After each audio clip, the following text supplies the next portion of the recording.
Hello प्यारे बच्चों, कैसे हैं आप सभी लोग। बहुत बहुत स्वागत है आप सभी का अमित सर की क्लास में। A very very good morning to all of you. Good morning प्यारे बच्चों, good morning good morning good morning. बहुत बहुत अच्छी सुबह आप सभी बच्चों को। तो बेटा जी, आज की जो ये क्लास है, क्योंकि आप लोगों के पेपर बहुत नजदीक है, पेपर एकदम सिर पर है, और इसी बात को ध्यान में रखते हुए आज हम लोग करने जा रहे हैं रैपिड फायर रिवीजन। और ये जो रिवीजन होगा बेटा, ये आप लोगों को मदद करेगा आपकी पेपर में अच्छे नंबर लाने के लिए। तो सबसे पहले बेटा, सबसे पहला काम, अपना जो चैनल है doubt net class 10th Hindi medium, इसको क्या कर लीजिए, सब्सक्राइब कर लीजिए। क्योंकि जब आप इस चैनल को सब्सक्राइब करेंगे तो उसके बाद क्या है कि फिर आपके पास हर क्लास की नोटिफिकेशन आ जाएगी। जब भी जो भी क्लास होगी बेटा, उसकी आपको सूचना मिल जाएगी कि भाई अभी अमित सर पढ़ाने जा रहे हैं, अब रुचि मैम पढ़ाने जा रही है, अब सुभद्रा मैम पढ़ाने जा रही हैं। ठीक है, तो चैनल को सब्सक्राइब कर लीजिए। और बेटा जी, मैंने आप लोगों का रिवीजन स्टार्ट करवा दिया है। मैं आप लोगों को 4 चैप्टर बेटा जी यहाँ पर रिवाइज करवा चुका हूँ, रिवाइज इंडिया सीरीज के अंतर्गत।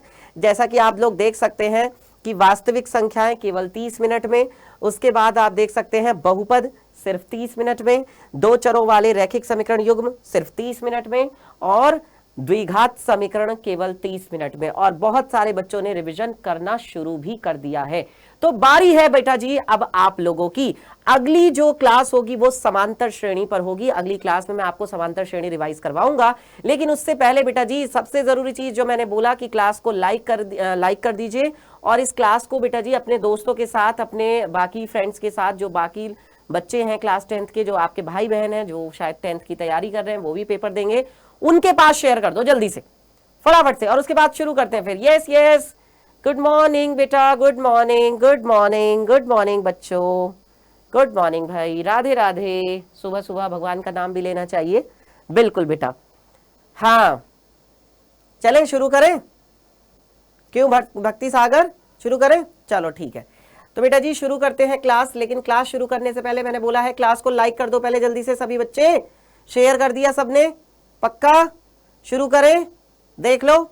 चलो तो शुरू करते हैं बेटा। सबसे पहले देखो हम लोगों के लिए, क्योंकि मोटिवेशन बिना तो कुछ भी नहीं है, तो सबसे पहले आप लोगों के लिए एक बहुत ही अच्छा सा मोटिवेशन कि देखो, सफलता को गुलाम बनाने के लिए मेहनत का गुलाम बनना पड़ता है।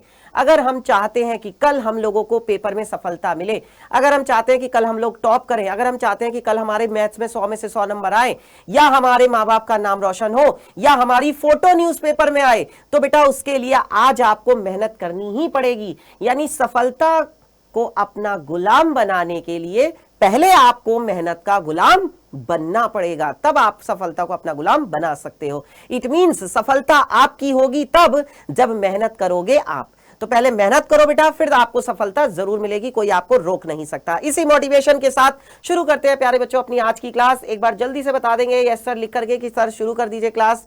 पहला क्वेश्चन आप लोगों के सामने फिर मैं रख दूंगा। जल्दी से प्यारे बच्चों, एक बार जल्दी से फटाफट से बच्चों शेयर कर दो जल्दी से क्लास को।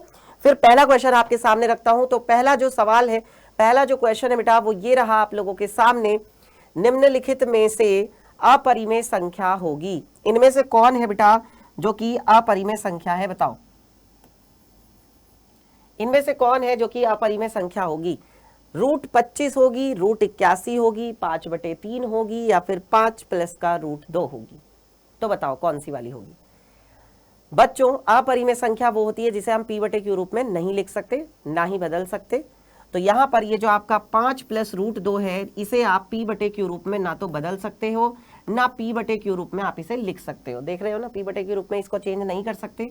ये आपका क्या आ जाएगा, 5 आ जाएगा। ये आपका क्या हो जाएगा, 9 का वर्गमूल होगा, है ना। और 5/3 तो पहले से ही p/q के रूप में है। और उसकी शर्त भी होती है ना बच्चों कि p/q रूप में होना चाहिए, और q जो है वो 0 भी नहीं होना चाहिए।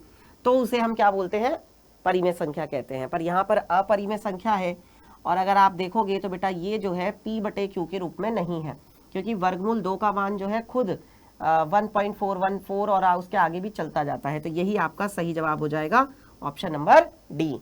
अब सबसे पहले मुझे ये बता दो कि पहला क्वेश्चन कितने लोगों का सही हुआ। चलो जल्दी से मुझे फटाफट से बताएंगे कि ये पहला सवाल कितने बच्चों का सही है। हाँ जी, बताओ बताओ बताओ, सबका सही है ये पहला क्वेश्चन? कोई ऐसा भी है कि गलत हो गया? सर गलती से रॉन्ग हो गया बेटा, ये तो गलत बात है यार। अब बताओ, इतना आसान क्वेश्चन था और मैंने तुम लोगों को बताया भी है, फिर भी उसके बाद भी गलत हो गया। चलो तो आगे बढ़ते बेटा जी और अगला देखते हैं। एक द्विघात बहुपद के अधिक से अधिक शून्यकों की संख्या क्या होगी। ये देखो 2024 में बच्चों सवाल पूछा हुआ है। कहां पर कहा जा रहा है, किसके लिए कहा जा रहा है, त्रिघात बहुपद के लिए। त्रिघात, त्रिघात क्या होता है बेटा जी, जिसकी घात कितनी होती है। त्रिघात वो बहुपद होता है जिसकी घात होती है 3। तो जितनी घात होगी शून्यक भी तो उतने ही होंगे। जैसे 3 घात है तो शून्यक कितने होंगे, 3 शून्यक होंगे। 3 घात है तो शून्यक कितने होंगे, 3 शून्यक होंगे। जितनी घात उतने शून्यक। अच्छा अगर 2 घात वाला बहुपद होगा तो उसके कितने शून्यक होंगे, बताना एक बार कमेंट करके फटाफट से, जल्दी बताओ। अगर 2 घात वाला बहुपद होगा तो उसके कितने शून्यक होंगे। 2 घात वाले बहुपद को क्या कहते हैं, 2 घात वाले बहुपद को द्विघात बहुपद कहते हैं। और क्योंकि घात कितनी है इसकी 2, तो शून्यक भी कितने होंगे 2। त्रिघात में घात कितनी है 3, तो शून्यक भी कितने होंगे 3। यानी कि आपका आंसर हो जाएगा ऑप्शन नंबर बी। ठीक है, चलो अगला क्वेश्चन देखते हैं भाई। नेक्स्ट क्वेश्चन हमारे पास है रैखिक समीकरण युग्म। रैखिक समीकरण युग्म x प्लस वाई बराबर 10, x माइनस वाई बराबर 4 का हल है। और सेम बेटा ऐसा ही क्वेश्चन 2025 में भी आया हुआ है, आप जाकर के चेक कर सकते हैं बेटा। सेम बिल्कुल ऐसे का ऐसा ही क्वेश्चन, जिसमें क्या था, x प्लस वाई बराबर 2 था और x माइनस वाई बराबर भी 2 था। ये क्वेश्चन था, ये 2025 में बेटा रिपीट हुआ है, मतलब 2025 में ये क्वेश्चन आया है। और एक क्वेश्चन और बता देता हूं, जिसको जब हम समीकरण बनाएंगे तो x प्लस वाई बराबर आएगा 8 और x माइनस वाई बराबर आएगा हमारे पास 2। एक क्वेश्चन ये भी आया हुआ है, उसी के जस्ट बाद था ये दूसरा क्वेश्चन, ये भी 2025 में आया हुआ है। तो अब बताइए यहाँ पर हमारे इस क्वेश्चन का आंसर क्या आने वाला है। देख लो इस क्वेश्चन को और बताओ फटाफट से। रैखिक समीकरण युग्म x प्लस वाई बराबर 10, x माइनस वाई बराबर 4 का हल है। तो क्या होगा इसका हल। देखो बच्चों यहाँ पर हम दोनों समीकरण लिख लेते हैं, x प्लस वाई बराबर 10 और x माइनस वाई बराबर 4। तो इसके लिए हमें क्या करना पड़ेगा भाई, देखा हमने दोनों के गुणांक समान हैं, और जब गुणांक समान होते हैं तो हम क्या करते हैं, दोनों को जोड़ देते हैं। यही तो होता है ना, जब गुणांक समान होते हैं तो जोड़ देते हैं। तो यानी देखो y से y क्या होगा, कट जाएगा, क्योंकि एक जगह प्लस एक जगह क्या है माइनस है, एक जगह प्लस एक जगह माइनस है, चिन्ह अलग अलग है। तो जोड़ दिया, जोड़ने पर क्या होगा, x में x जुड़ेगा 2x, 10 में 4 जोड़ेंगे तो 14 आएगा। यानी x बराबर क्या आएगा, 2 सत्ते 14, x बराबर आ गया 7। x बराबर 7, देखो 2 ऑप्शन है, अब y का मान निकालते हैं। तो पहली वाली समीकरण में रख देते हैं 7 प्लस वाई बराबर 10, यानी y बराबर 10 माइनस 7, यानी y बराबर कितना आ गया, 3 आ गया। y बराबर कितना आ गया आपके पास, 3 आ गया। तो बेटा इसका मतलब क्या होगा, इसका मतलब आपका ऑप्शन नंबर बी सही है।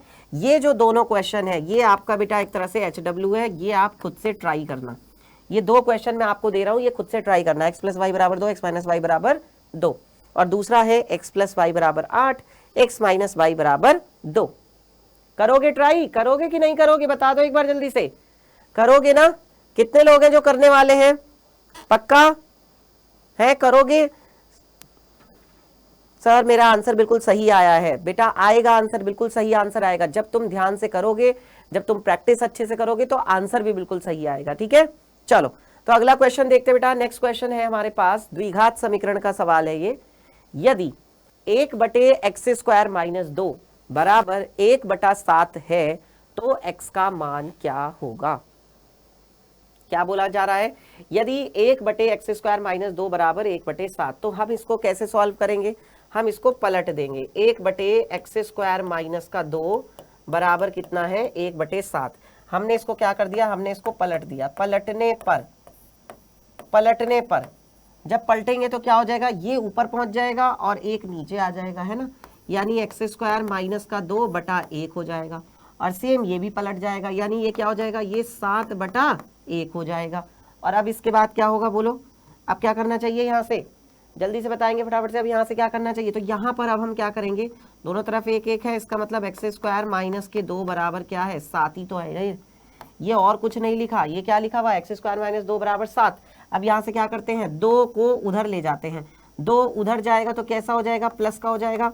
x² बराबर 7 प्लस 2, यानी x² बराबर 7 और 2 9, है ना। x² बराबर क्या आ गया, 9 आ गया।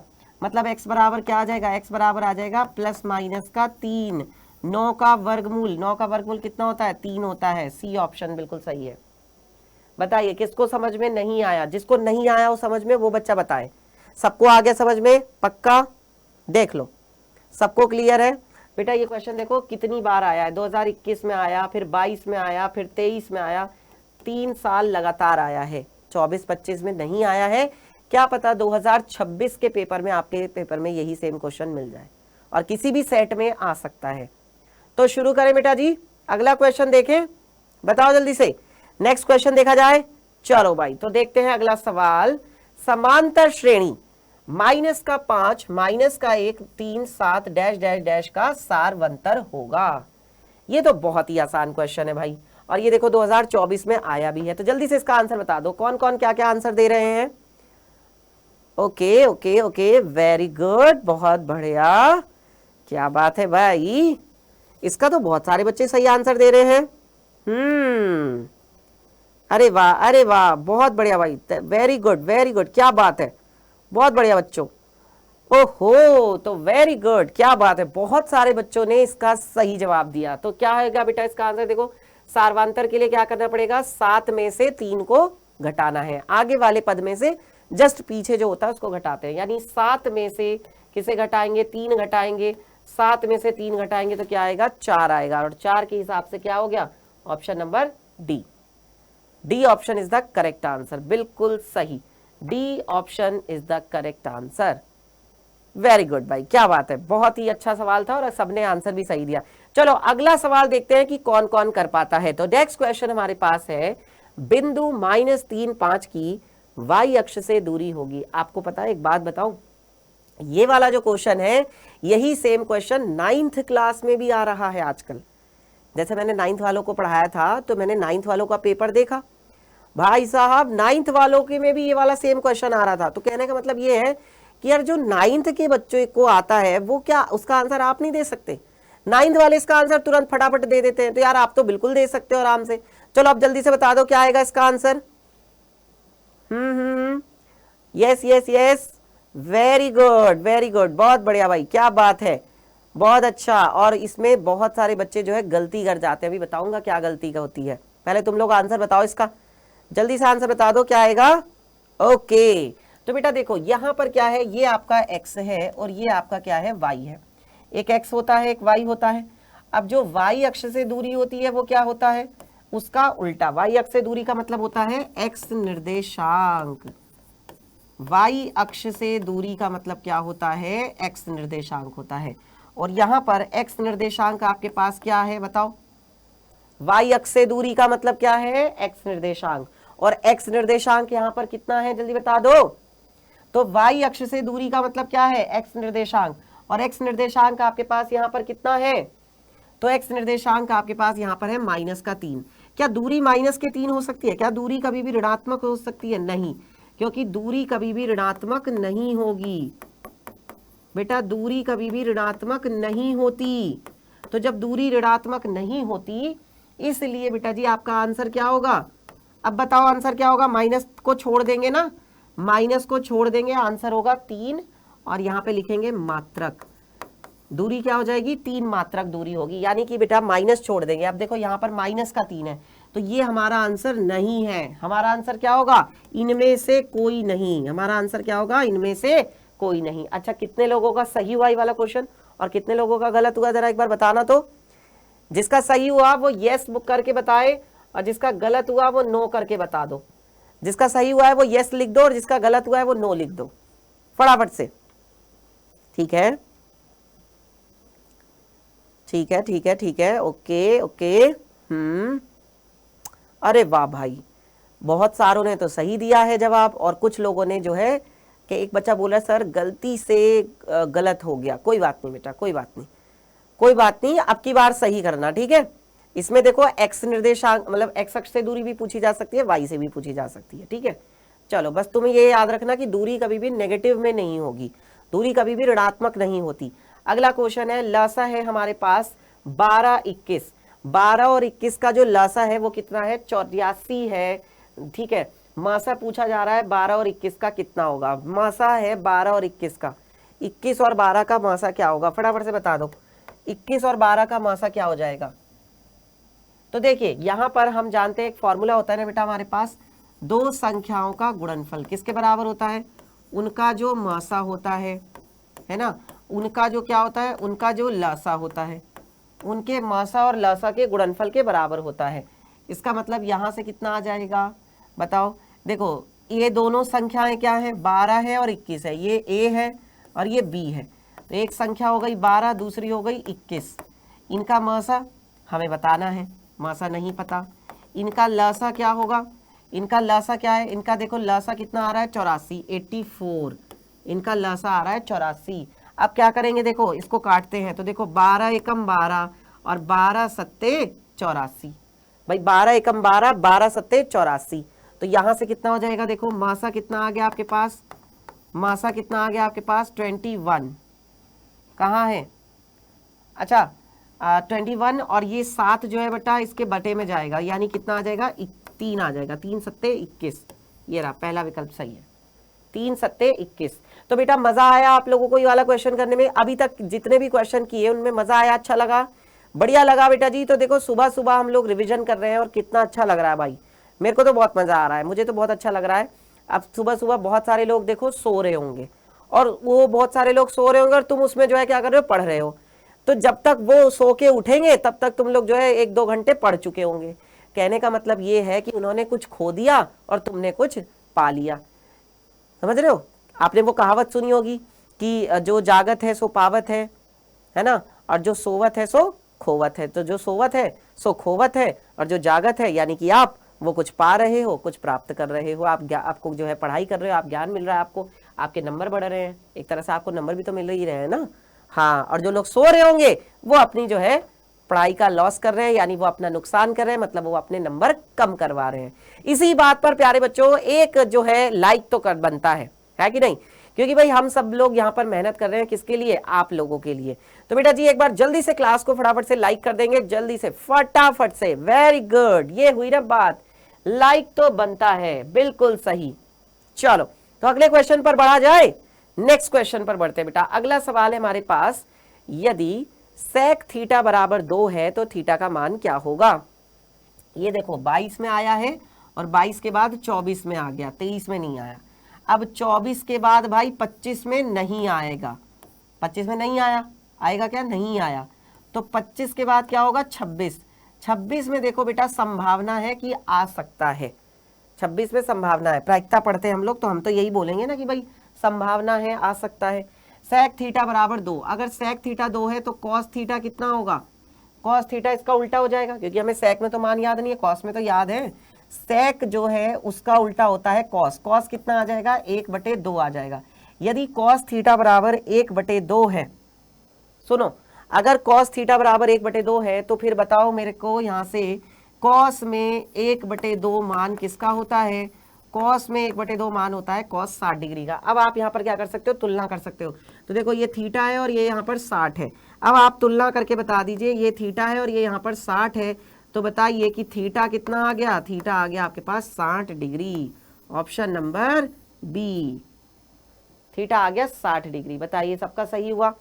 बेटा ऐसे ही सवाल आप लोगों को बोर्ड के पेपर में मिलने वाले हैं, चाहे आप कोई बच्चा यूपी से हो, चाहे कोई बच्चा एमपी से हो, चाहे कोई बच्चा बिहार से हो, ठीक है, चाहे कोई बच्चा जो है राजस्थान से हो, ठीक है, सबके लिए मैं बोल रहा हूँ, जितने भी बोर्ड के बच्चे हैं, कोई बच्चा सीबीएसई का है, हरियाणा का है, सबके लिए बेटा, यूपी बिहार एमपी राजस्थान सबके लिए। चलिए तो आगे बढ़ते बेटा जी। एक छड़ की लंबाई का उसकी छाया के साथ जो अनुपात है, छड़ की लंबाई का उसकी छाया से जो अनुपात है 1:√3 है, सूर्य का उन्नयन कोण क्या होगा? सूर्य का उन्नयन कोण मतलब जब हम नीचे से ऊपर की तरफ देखेंगे तब बनेगा सूर्य का उन्नयन कोण थीटा। तो ये जो है छाया का किससे अनुपात बताया गया है? लंबाई से। लंबाई अगर हम मान लेते हैं x है, और ये छाया कितनी हो जाएगी? क्योंकि लंबाई पहले लिखा है, छाया बाद में लिखा है, छाया 1:√3 है, यानी ये क्या हो जाएगा? √3x हो जाएगा। कितना हो जाएगा? ये आपका हो जाएगा यहाँ से √3x। अब इन दोनों का अनुपात निकालते हैं, x का √3x के साथ, तो x बटे में √3x, यानी कि लंब बटे आधार। ये थीटा कोण के लिए लंब है, ये आधार है। लंब बटे आधार, लंब बटे आधार, लंब बटे आधार, क्या होता है लंब बटे आधार? लंब बटे आधार होता है बेटा टेन थीटा। लंब बटे आधार क्या हो जाता है? टेन थीटा हो जाता है। तो यानी x से x कट जाएगा, 1/√3 बराबर टेन थीटा। अब मुझे आप बताइए टेन थीटा में 1/√3 कौन से कोण का मान होता है? तो टेन में 1/√3 जो होता है वो तो टेन 30 डिग्री का होता है। अगर आप यहाँ पर तुलना कर दें तो बेटा तुलना से बताइए क्या आएगा? तुलना करेंगे और तुलना से बताएंगे कि भाई थीटा बराबर कितना आ गया। थीटा की जगह पे कौन है? थीटा की जगह पे 30 डिग्री है। बिल्कुल सही बात, एकदम करेक्ट, बिल्कुल सही, एकदम सही है बेटा जी। क्वेश्चन समझ में आया सभी को? पक्का ये वाला सवाल क्लियर हो गया? चले आगे, क्या कहते हो? आगे बढ़ा जाए? तो नेक्स्ट क्वेश्चन है हमारे पास 15 और 25 का HCF कितना है? 5। तो उनका LCM कितना होगा? ये देखो 2025 का सवाल है, 2025 में पूछा गया है बेटा क्वेश्चन। ये कैसे करेंगे बताओ इसको?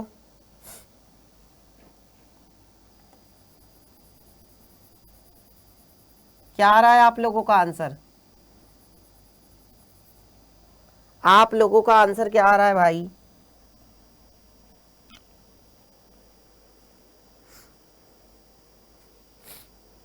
आप लोगों का आंसर क्या आ रहा है बताओ? देखो हमारे पास जो फॉर्मूला है, फॉर्मूले से चलते हैं भाई। A गुणा B बराबर क्या होता है?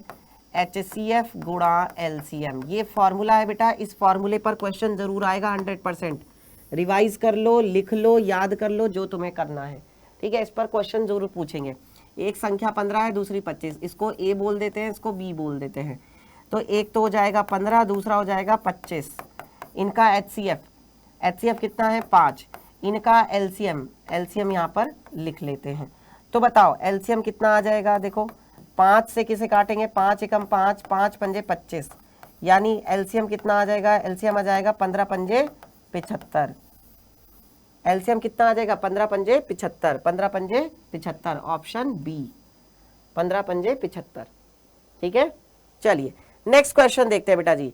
संख्या 156 का अभाज्य गुणनखंड होगा। 2022, 2023, फिर 2025 में सेम क्वेश्चन रिपीट हुआ। तो आप जैसा देख सकते हैं कि बेटा रिपीटेशन हो रहा है। पूरी संभावना है कि 2026 में भी ये आपको सवाल मिल जाएगा, है ना। तो बताओ फटाफट से क्या आ रहा है आप लोगों का इसका आंसर? 100 में से 100 पक्के करने के लिए, 100 में से 100 पक्के करने के लिए बेटा 100 में से 100 मेहनत भी करनी पड़ेगी। 100 में से 100 नंबर ऐसे ही नहीं आ जाएंगे, उसके लिए आपको बेटा मेहनत करके देखनी पड़ेगी, सवाल करके देखने पड़ेंगे, खुद से प्रैक्टिस करनी पड़ेगी। नहीं करोगे तो कहाँ से होगा बताओ? है कैसे होगा? कर करके सवाल देखोगे तभी तो तुम्हें पता चलेगा कितने सवाल तुमको आते हैं, कितने नहीं आते हैं, किस सवाल में तुमको ज्यादा मेहनत करने की जरूरत है, किस तरह के क्वेश्चंस तुमको ज्यादा प्रैक्टिस करने की जरूरत है। कुछ सवाल ऐसे होते हैं जब हम पढ़ाई करने बैठते हैं, जब हम सवाल करने बैठते हैं, प्रैक्टिस करते हैं, तो बहुत सारे क्वेश्चन ऐसे होते हैं जो हमसे हो जाते हैं। एक इक्का दुक्का सवाल ऐसा भी होता है जो नहीं हो पाता है। तो हमको पता चलता है ना कि भाई जब हम ये क्वेश्चन हमसे नहीं हो पाया, फिर हम उस क्वेश्चन को देखते हैं कि उसको करना कैसे है, फिर तिबारा हम लोग उसको खुद से करके देखते हैं कि भाई ये अब हमें आ गया कि नहीं आ गया। तो यही प्रोसेस बेटा आपको फॉलो करना है आगे तक, यही तरीका आपको आगे तक लगाना है, समझ रहे हो। चलो तो जल्दी से बताइए इस क्वेश्चन का आंसर क्या आया आप लोगों का। और वैसे तो बहुत सारे बच्चों ने सही दिया है इसका आंसर, क्या बात है, वेरी गुड, बहुत बढ़िया, क्या बात है भाई। तो इसी बात पर बेटा एक बार क्लास को लाइक कर देंगे फटाफट से, जल्दी से क्लास को लाइक करेंगे एंड शेयर कर देंगे अपने सभी दोस्तों के पास। अब देखो शायद वो हमें पढ़ते पढ़ते भाई लगभग 20-25 मिनट हो गए हैं, है ना। तो एक बार जरा उनको बता दो कि भाई अब तुम लोग उठ जाओ, है ना, अब तुम लोग सो मत, हम तो उठे हुए हैं, अब तो जरा तुम भी उठ जाओ, ठीक है। तो देखो 156 का अभाज्य गुणनखंड करना है 156। तो सबसे पहले इसको किससे काटेंगे? सबसे पहले इसको 2 से काटेंगे। तो 2 क्या हो जाएगा? 2 सत्ते 14 बचा 1, 2 अट्ठे 16। फिर 2 से काटा तो 2 तिया 6 बचा 1 और 2 निम 18। अब इसको काटेंगे 3 से, तो क्या आएगा? 3 एकम 3, 3 तिया 9। 13 कटेगा बेटा 13 से, 13 एकम 13, क्योंकि 13 भी तो अपने आप में क्या है? एक अभाज्य संख्या है। यानी 156 को हम लिख सकते हैं 2 गुणा 2 गुणा 3 गुणा 13, 2 गुणा 2 गुणा 3 गुणा 13, 2 गुणा 2 गुणा 3 गुणा 13, ये आ गया देखो 2 गुणा 2 गुणा 3 गुणा 13। यानी हम क्या बोल सकते हैं भाई 2 कितनी बार है, 2 बार है, 3 कितनी बार है, 1 बार है, 13 भी कितनी बार है, 13 भी 1 बार है। अब देख लो कहाँ पर है, 2 बार 2, 1 बार 3, 1 बार 11, नहीं 2 बार 2, 1 बार 3, 1 बार 13, यस ऑप्शन बी ऑप्शन सही है। ठीक है ना, देखकर तो सही आंसर लिख सकते हो। अगर तुम्हारा आंसर सही आ गया तो तुम सही आंसर पे लगा तो सकते हो ना टिक। वहां पर तो क्या करना होगा, वहां पर बेटा ऐसे गोला भरना होता है। जो बोर्ड का पेपर होता है उस बोर्ड के पेपर में OMR शीट मिलती है और उस OMR शीट में ऐसे ऐसे गोले भरे गोला होते हैं और उन गोलों के ऊपर क्या लिखा होता है, उन गोलों के ऊपर A लिखा होता है, B लिखा होता है, C लिखा होता है, D लिखा होता है। अब तुम्हारा आंसर कौन सा है, ऑप्शन नंबर B। तो तुम क्या करोगे, यहां पर जाकर के इस पर जाकर के ऐसे यहां पर गोला भरोगे, गोला भरोगे पूरा ऐसे गोला, ऑप्शन नंबर बी जो है वो आप ऐसे गोला भर दोगे और फिर वो आपका जो है सही हो जाएगा, वो आपका चेक हो जाएगा। अच्छा, ये चीज का ध्यान रखना है, ठीक है ना। चलो तो अब आगे बढ़ते बेटा, अगला प्रश्न। अभी जो कल मैं एक क्लास जो ले रहा था ना, कल शाम को जो क्लास हुई थी, तो कल शाम वाली क्लास में बच्चों ने मुझे बोला था, एक बच्चे ने बोला था कि सर आपने वो जो 1 से लेके 9 तक वाला क्वेश्चन करवाया था ना, वो मेरे पेपर में आया था और आपने जो वो ट्रिक बताई थी उस ट्रिक से मैंने वो क्वेश्चन किया और बिल्कुल सही हुआ और जल्दी भी हो गया। तो बेटा जी सही तो वैसे भी हो जाएगा, लेकिन आप देख सकते हो इस क्वेश्चन की इंपॉर्टेंस कितनी है। देखो कितनी लगातार ये रिपीट हुआ है क्वेश्चन, 2013, 14, 16, 20, 22, 23। 2021 में इसलिए नहीं आया क्योंकि 2021 में पेपर ही नहीं हुए थे, कोविड आ गया था ना, कोरोना, तो कोरोना की वजह से 2021 में पेपर नहीं हुआ। अगर शायद आता तो शायद 21 में भी हो जाते, 21 में अगर पेपर होते तो शायद 21 में भी आ जाते। अब 23 के बाद हो सकता है भाई 26 में रिपीट कर जाए बेटा जी, बिल्कुल चांसेस है ना। तो इसलिए इस क्वेश्चन को क्या कर लो, तैयार कर लो। 1 से लेकर के 9 तक की प्राकृतिक संख्याओं का माध्य होगा। 1 से लेकर के 9 तक की जो संख्याएं हैं उनका माध्य निकालने के लिए हमें क्या करना पड़ेगा, पहले तो सारी संख्याओं को जोड़ना पड़ेगा। 1 में 2, 2 में 3, 3 में 4, 4 में 5, 5 में 6, 6 में 7, 7 में क्या जोड़ेंगे, 7 में 8 और 8 में 9। हमने सारी संख्याओं को जोड़ दिया और फिर इसको किससे भाग देंगे, क्योंकि कितनी संख्याएं हैं, टोटल 9 संख्याएं हैं, 9 ही तो संख्याएं होंगी, 1 से लेकर 9 तक में 9 संख्याएं होंगी। अब देखो जोड़ेंगे कैसे, ये ट्रिक समझ लो बेटा। ट्रिक्स देखो क्या है, ट्रिक से क्वेश्चन बेटा जल्दी होते हैं और आसानी से हो जाते हैं। अब ध्यान दो, यहाँ पर ट्रिक क्या लगानी है, 9 में 1 जोड़ो। अब तुम ऐसे जोड़ोगे, 1 में 2 जोड़ा, 3, 3 में 3 जोड़ा, 6, 6 में 4 जोड़ा, 10, 10 में 5 जोड़ा, 15, 15 में 6 जोड़ा। एक तरीका तो ये है जोड़ने का। एक तरीका ये भी है कि भाई 9 में 1 जोड़ा तो कितना बना, 10, 8 में 2 जोड़ा तो कितना बना, 10, 10 और 10 20, 7 में 3 जोड़ा कितना बना, 10, तो यानी 30 हो गए। फिर 6 में 4 जोड़ा तो कितना बना, 10, यानी कि 40 हो गए। और 40 में 5 जोड़ दो तो कितना हो गया, 45, 45 बटे 9 आ गया, 9 पंजे 45 हो जाएगा, 9 पंजे 45, 9 पंजे 45 यानी ऑप्शन नंबर ए, 9 पंजे 45, option number A is the correct answer. चलिए आगे बढ़ते बेटा जी। अब देखो ये फिर से एक बहुत आसान सवाल, जल्दी से बताओ क्या आएगा इसका आंसर। केवल आपको क्या बताना है, सार्वंतर बताना है। 2025 में बेटा पेपर में पूछा गया है। AP 3 1 -1 -3 डैश डैश डैश के लिए सार्व अंतर होगा। क्या होगा इसका सार्वंतर बताओ। सार्वंतर कैसे निकाला जाता है बेटा, यस वेरी गुड, बहुत बढ़िया भाई, क्या बात है, अरे वाह बहुत अच्छे। देखो बहुत ध्यान से बेटा, टाइम ऐसा नहीं है कि टाइम नहीं है, टाइम आपके पास भरपूर है, आराम से बताओ, कोई दिक्कत नहीं है, कोई जल्दबाजी नहीं है, सही बताओ, बस पहले सही बताने की कोशिश करो। जब सही बताओगे तब जो है बेटा जी उसके बाद जो है फिर स्पीड बढ़ेगी, पहले सही है बताना सीखो। तो बेटा क्या करना चाहिए, यहाँ पर देखो आगे वाले में से पीछे वाला पद घटाओ, यानी -3 में से क्या घटा दो भाई, -3 में से माइनस का 1 घटा दो। तो -3 में से -1 घटाएंगे यानी D बराबर क्या आएगा, -3 में से क्या माइनस करना है, -3 में से माइनस का 1 माइनस करना है, यानी D बराबर क्या आ जाएगा, -3 माइनस माइनस +1, यानी D बराबर कितना आ गया, 3 में से 1 गया तो 2 आ गया, और 2 कैसा आएगा, माइनस का आएगा, 2 कैसा आ जाएगा, माइनस का आ जाएगा। तो यानी आपका आंसर होगा ऑप्शन ए। ए सही होगा। अब देखो तुम्हारे पास 4 गोले होंगे ऐसे, ये 4 देखो गोले होंगे, ए बी सी और डी, 4 गोले होंगे, इसमें ए लिखा होगा, इसमें बी लिखा होगा, इसमें सी और इसमें डी। तो तुम कौन सा गोला भर दोगे बताओ, तुम कौन सा गोला भर दोगे? ऑप्शन नंबर ए आ रहा है, तो ये तुम ए वाला गोला ऐसे भर दोगे। ये लो भाई, इस प्रकार से ऑप्शन नंबर ए को हमने क्या कर दिया, गोले को काला कर दिया। ठीक है, काले पेन से इसको करेंगे, काले पेन से। ठीक है, चलिए समझ गए सब लोग। अगला प्रश्न देखते हैं बेटा, नेक्स्ट क्वेश्चन।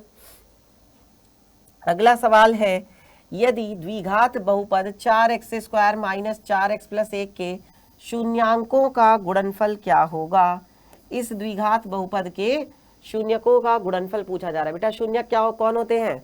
जैसे अल्फा बीटा है ना, तो इसके शून्यक हम मान लेते हैं कौन कौन है, एक अल्फा है और दूसरा कौन है, बीटा है। हमसे पूछा गया है गुणनफल। गुणनफल कैसे निकालते हैं? अल्फा गुणा बीटा, अल्फा गुणा बीटा बराबर क्या हो जाएगा, सी बटा ए हो जाएगा। अल्फा गुणा बीटा बराबर सी बटा ए, बिल्कुल सही।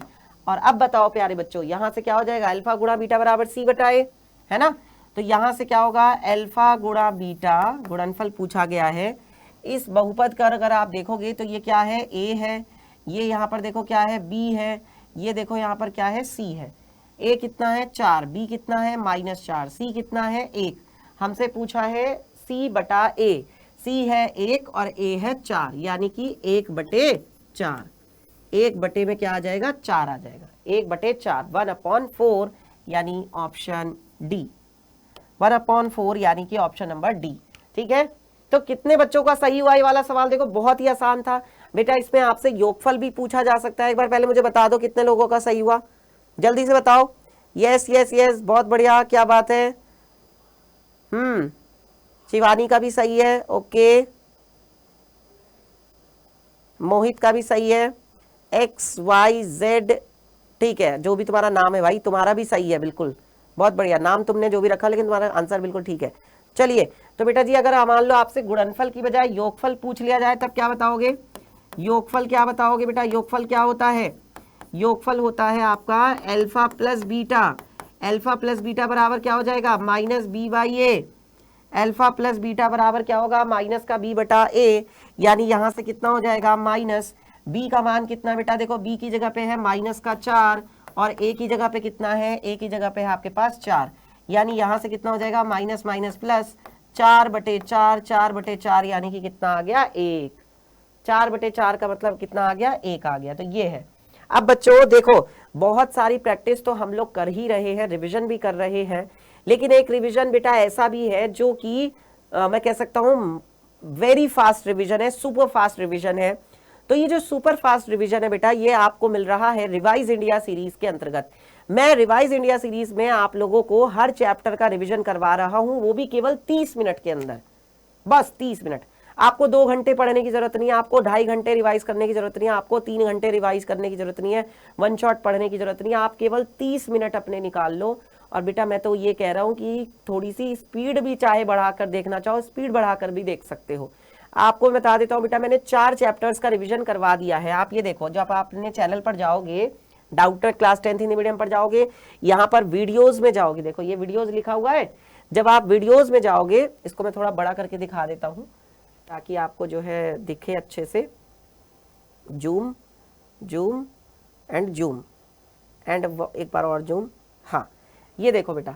तो ये देखो, ये आपका जो चैनल है Doubtnut class 10th Hindi medium. आप यहाँ पर जब जाएंगे, कहाँ पर जाएंगे, आप वीडियोस पर जाएंगे। तो जब आप वीडियोस पर जाएंगे बेटा, तो आपको देखो यहाँ पर हर चैप्टर का जो है रिवीजन दिखेगा।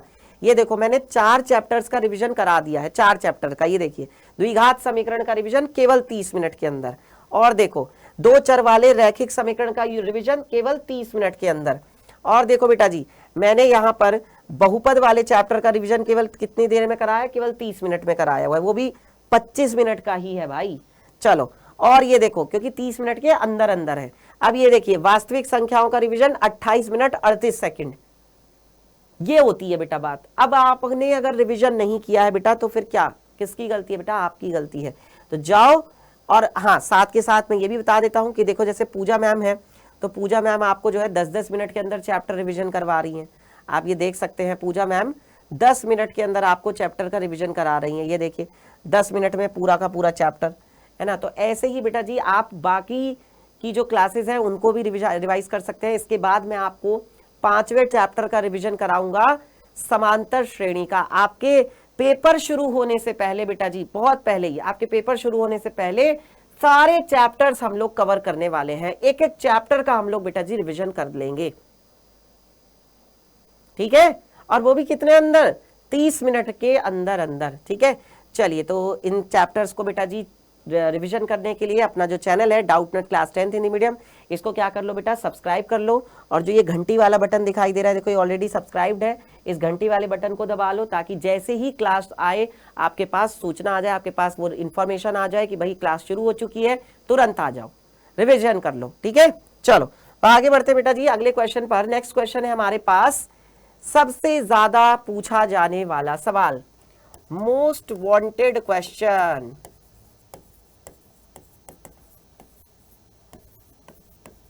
मोस्ट वांटेड क्वेश्चन भाई क्या है, बिंदुओं 2, 3 और 4, 1 के बीच की दूरी होगी 2025 में, 2024 और 2025 के ही लगभग 3-4 सेट में, 2025 की ही अगर मैं बात करूं तो लगभग 3 से 4 सेट में सेम यही क्वेश्चन मिला है। आप जाकर के बेटा खुद भी चेक कर सकते हो, गारंटी है इस बात की, खुद भी जाकर के देख सकते हो, चेक कर सकते हो, है ना। तो देखो ये हो जाएगा आपका पहला बिंदु x1 y1, ये हो जाएगा आपका दूसरा बिंदु x2 y2, इन दोनों के बीच की दूरी होगी। तो दो बिंदुओं के बीच की दूरी क्या होती है, d बराबर होती है वर्गमूल के अंदर x2 माइनस x1 का whole square plus y2 minus y1 का whole square, x2 minus x1 का whole square plus y2 minus y1 का होल स्क्वायर। तो कैसे करेंगे बताओ, देखो d बराबर वर्गमूल के अंदर, d बराबर वर्गमूल के अंदर क्या आ जाएगा हमारे पास, 4 में से क्या घटाएंगे, 4 में से 2 घटा दिया, इसका स्क्वायर, फिर क्या करेंगे 1 में से 3 घटाएंगे, तो 1 माइनस 3 का होल स्क्वायर, यानी d बराबर क्या आ जाएगा, d बराबर आपके पास आएगा 4 में से 2 जाएगा 2 का स्क्वायर और 3 में से 1 जाएगा तो क्या आएगा, 3 में से 1 जाएगा तो माइनस 2 का स्क्वायर। तो d बराबर क्या हो जाएगा, 2 का स्क्वायर 4, 2 का स्क्वायर 4, 4 और 4 कितना हो गया, 4 और 4 हो गया 8। 8 को हम क्या लिख सकते हैं, देखो 4 और 4 हो गया 8, 8 को लिख सकते हैं बेटा 4 दूनी 8, 4 दूनी 8 होता है, और फिर 4 का वर्गमूल तो 2 हो जाएगा, 4 का वर्गमूल तो 2 आ जाएगा, और जो अंदर वाला 2 है वो अकेला रह जाएगा, 2 रूट 2 आ जाएगा आपके पास। तो क्या है, 2 रूट 2 है सही जवाब, ऑप्शन बी 2 रूट 2 मात्रक या इकाई भी लिखा हुआ हो सकता है। तो क्या इस महा रिवीजन से बेटा जी आपके 100 में से 100 नंबर पक्के होंगे, बताइए जल्दी से। अभी तक कितने नंबर पक्के कर लिए आप लोगों ने भाई, 100 में से 100 नंबर पक्के करने के लिए एक एक नंबर को पक्का करना पड़ेगा, तब जाके 100 में से 100 नंबर आते हैं। और जो बच्चे पढ़ने वाले होते हैं उनको अपने एक एक नंबर की बड़ी टेंशन होती है, उनको एक एक नंबर की बड़ी चिंता होती है कि यार पता नहीं कहीं मेरा वहाँ नंबर ना कट जाए, कहीं वो उस पर गलती ना हो जाए, कहीं वो वहाँ पे मैं ज़्यादा कम ना लिख के आ जाऊँ। तो ये चीज़ है, समझ रहे हो। चलिए आगे बढ़ते हैं बेटा जी, अगला क्वेश्चन देखते हैं। नेक्स्ट क्वेश्चन जो कि बिल्कुल फिक्स है, आना ही आना है, एक इस तरह का सवाल, एक इस टाइप का क्वेश्चन बिल्कुल फिक्स है जो आएगा ही आएगा। क्या बोल रहे हैं, रैखिक समीकरणों का एक युग्म दिया हुआ है, x माइनस वाई बराबर 8, 3x माइनस 3y बराबर 16 के हलों की संख्या होगी। कितने होंगे इसके हल, बताइए, के हलों की संख्या क्या होगी, इसके हल कितने होंगे भाई। बेटा हलों की संख्या पूछी जा सकती है, या आपसे ये पूछा जा सकता है कि रेखाएं प्रतिच्छेदी हैं, समांतर हैं, समपाती हैं, या ये पूछा जा सकता है कि समीकरण युग्म संगत है या असंगत है, कैसे भी पूछा जा सकता है सवाल। तो यहाँ पर कैसे करने वाले हैं हम लोग, बताओ जल्दी से। इस क्वेश्चन को हम लोग कैसे करने वाले हैं, ये आपका हो जाएगा, देखो 8 को इधर लाओगे क्या बनेगा, x माइनस का y माइनस के 8 बराबर 0। 16 को भी लेफ्ट साइड में लाएंगे तो क्या बनेगा, 3x माइनस का 3y माइनस का 16 बराबर 0। ठीक है, तो अब हमने यहाँ पर क्या किया, ये हमारा हो जाएगा a1x प्लस b1y प्लस का c1 बराबर 0। ये हमारा क्या हो जाएगा, a2x प्लस का b2y प्लस का c2 बराबर 0। अब देखो क्या करेंगे इसके बाद हम लोग क्या करने वाले हैं, भाई हमारे पास है अनुपात A1 बटा A2, हमारे पास अनुपात है B1 बटा B2, हमारे पास अनुपात है C1 बटे C2, A1 बटा A2, B1 बटे B2, C1 बटे C2। तो A1 बटा A2 निकालते हैं।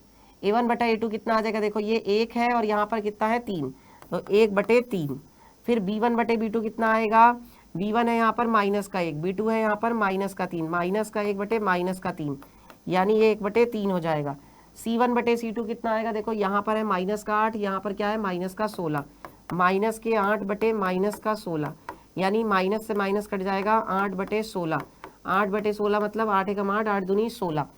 तो हमने क्या पाया भाई, यहाँ से हमने पाया ये भी 1 बटा 3 है, ये भी 1 बटा 3 है, पर ये क्या आ रहा है, ये आ रहा है 1 बटे 2। इसका मतलब A1 बटा A2 तो B1 बटे B2 के बराबर है, लेकिन ये बराबर नहीं है C1 बटे C2 के। A1 बटा A2 तो B1 बटे B2 के बराबर है, लेकिन वो C1 बटे C2 के बराबर नहीं है। ये किसकी शर्त होती है, ये शर्त होती है समांतर रेखा की। समांतर रेखाओं के लिए समीकरण युग्म का कोई हल नहीं होता, कोई हल नहीं होगा। और अगर कोई हल नहीं होगा तो समीकरण युग्म कैसा होगा, तो समीकरण युग्म असंगत समीकरण युग्म होगा। कैसा होगा समीकरण युग्म, असंगत समीकरण युग्म होगा, कोई हल नहीं है। आया समझ में सभी को, बताइए भाई, सबको क्लियर हो गया। चले आगे बढ़े, चलो तो आगे बढ़ते बेटा जी अगले सवाल पर। अभी पहले हम लोग बहुविकल्पीय प्रश्न कर रहे हैं, क्योंकि बेटा आपके पेपर में 20 बहुविकल्पीय प्रश्न आते हैं। तो अब ऐसा तो है नहीं कि मुझे 20 ही बहुविकल्प प्रश्न कराने से आपके 20 के 20 हो जाएंगे। मुझे कम से कम 40-50 बहुविकल्पीय प्रश्न करवाने पड़ेंगे, तब उनमें से आपको 20 बहुविकल्पीय प्रश्न मिल जाएंगे। यही स्ट्रैटेजी होती है बेटा, यही एक वो होता है, क्योंकि हम अनुमान लगा सकते हैं बेटा जी, हम 100% तो नहीं कह सकते ना किसी चीज के लिए, तो वो वाली बात है। तो बेटा अगर मैं आपको 40 क्वेश्चन ऐसे करा दूं जिनमें से आपको 20 क्वेश्चन मिल जाए तो क्या हट जाए, क्या दिक्कत है भाई, कोई दिक्कत नहीं है। बताओ कोई दिक्कत है क्या, जल्दी से बता दो, है कोई दिक्कत?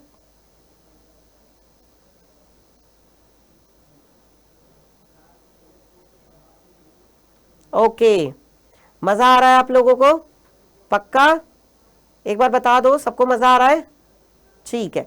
तो बेटा आपको दिया गया है, यदि समीकरण क्या दी है, एक्स स्क्वायर माइनस के एक्स माइनस 8 बराबर 0, ये क्या है, एक द्विघात समीकरण है बेटा। ये इस द्विघात समीकरण का आपको क्या दिया है, मूल दिया है। मूल का मतलब क्या होता है बेटा, मूल का मतलब होता है कि आपको x का मान दिया हुआ है। भाई मूल का मतलब क्या हो जाएगा, मूल का मतलब होगा बेटा आपको x का मान दिया हुआ है, आपको x बराबर कितना दिया हुआ है 2, तो वो पूछ रहे हैं कि बताइए k का मान क्या होगा। तो बच्चों आप क्या करो, आप इस समीकरण में x की जगह पे क्या रख सकते हो, 2 रख सकते हो। तो समीकरण के अंदर x की जगह पे 2 रख दो, यहाँ समीकरण के अंदर x की जगह पे क्या रख दिया, 2, 2 का वर्ग हो गया। फिर यहाँ पे रखेंगे तो कितना आ जाएगा, k गुणा में 2 हो जाएगा, और क्या है माइनस के 8 बराबर कितना है 0, तो यानी कितना हो जाएगा 2 दूनी 4, ये हो जाएगा माइनस का 2k माइनस के 8 बराबर 0। इसका मतलब बेटा यहाँ से कितना आ जाएगा, देखो है ना, 4 और 8 है, 8 में से 4 गया तो माइनस का 4 आएगा, माइनस का 4 माइनस का 2 के बराबर 0, यानी 2k बराबर कितना हो गया 4, 2k बराबर हो गया माइनस का 4, 2k को हम उधर ले गए तो माइनस का 4 आ गया, मतलब k बराबर कितना आ जाएगा, k बराबर आपके पास यहाँ से आ जाएगा 2 एकम 2, 2 दूनी 4, माइनस का 2 आएगा, 2 एकम 2, 2 दूनी 4, यानी माइनस का 2 होगा बेटा, प्लस का नहीं होगा, माइनस वाला 2 होगा। देखो फिर से समझो सवाल को, मूल दिया होता है, इसका मतलब आपको बेटा x की वैल्यू दी है, आपको x का मान दिया जाता है। मूल का मतलब है x का मान, समीकरण का हल, और समीकरण का हल क्या होता है, जो चर होता है उसका मान। समीकरण में यहाँ पे चर कौन है, x, यानी x की वैल्यू आपको दी गई है, x बराबर 2, x का मान दिया हुआ है, वह मान उठाकर आप समीकरण में रखेंगे, तो क्योंकि ये इस समीकरण का मूल है तो ये इसको संतुष्ट करेगा, समीकरण संतुष्ट होगी, यानी LHS RHS के बराबर रख देंगे, LHS RHS के बराबर कर देंगे, आपको k का मान मिल गया। बस ये था, इतना सा था बेटा। बताओ समझ में आ गया सभी को कि नहीं, जल्दी से बता दो, क्या इतना सबको समझ में आ गया, बढ़िया एकदम से, मजा आ रहा है बेटा सुबह सुबह पढ़ने में, क्यों सुबह सुबह पढ़ने में मजा आ रहा है, अच्छा लग रहा है? बताओ मुझे, है मजा आ रहा है सुबह सुबह पढ़ने में, अच्छा लग रहा है? कुछ तो कह रहे हैं सर अभी तो हमारी नींद ही नहीं खुली है, सर अभी तो हम बस सो के उठे हैं। अरे बेटा मुंह धो लो, मुंह धो लो भाई, मेरे बच्चे मुंह धो लो। नींद आ रही है अगर अभी तो मुंह धो करके आ जाओ। हाँ चलो, तो अगला क्वेश्चन देखें फिर, नेक्स्ट क्वेश्चन करें। क्या सर सवाल ही सवाल कराते हो, है कितने सवाल कराते हो बेटा। देखो जितनी ज़्यादा मेहनत होगी, है ना, कहते हैं ना कि जितना गुड़ डालोगे उतना मीठा होगा, तो गुड़ डालते चले जाओ मीठा बढ़ता जाएगा। वैसे ही बेटा जी मेहनत करते चले जाओ, जितनी ज़्यादा मेहनत करोगे उतने ज़्यादा नंबर आएंगे। हाँ ये बात है कि मैक्सिमम 100 ही नंबर आएंगे, 100 से ज़्यादा नहीं आ सकते, क्योंकि 100 ही नंबर का ही पेपर है। तो बेटा 100 में से 100 तो लाने हैं ना सबको। कौन कौन है जिसको 100 में से 100 नंबर लेकर के आने हैं? कौन कौन वो जो विद्यार्थी है, कौन कौन वो बच्चा है जो 100 में से 100 नंबर लाने की ठान चुका है और उसके लिए तैयारी भी कर रहा है कोई यहाँ पर? चलिए तो बस इसी मोटिवेशन के साथ अगला सवाल देखते हैं। भाई अगला क्वेश्चन है हमारे पास, समांतर श्रेणी 6, 8, 10, 12 का 20वां पद क्या होगा? इस श्रेणी का 20वां पद क्या होगा? 20वां पद कैसे निकालोगे बताओ? इस श्रेणी का 20वां पद कैसे निकालेंगे भाई? 20th टर्म,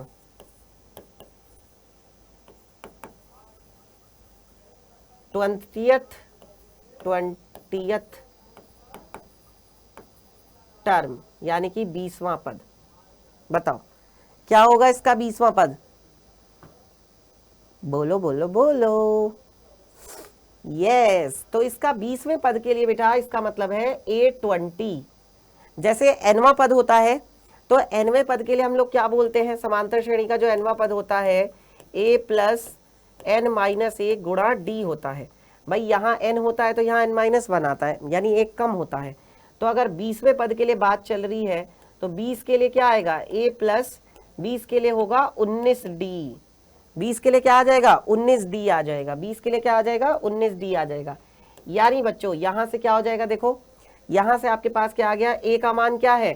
A है समांतर श्रेणी का पहला पद जो कि 6 है, प्लस 19, और D का पता कैसे लगाएंगे भाई?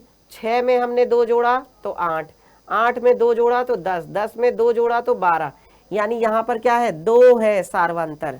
सार्वंतर कितना है? 2, यानी कि 6 प्लस 19 दूनी 38, 38 और 6 कितने हो गए? 44। ये रहा सी विकल्प।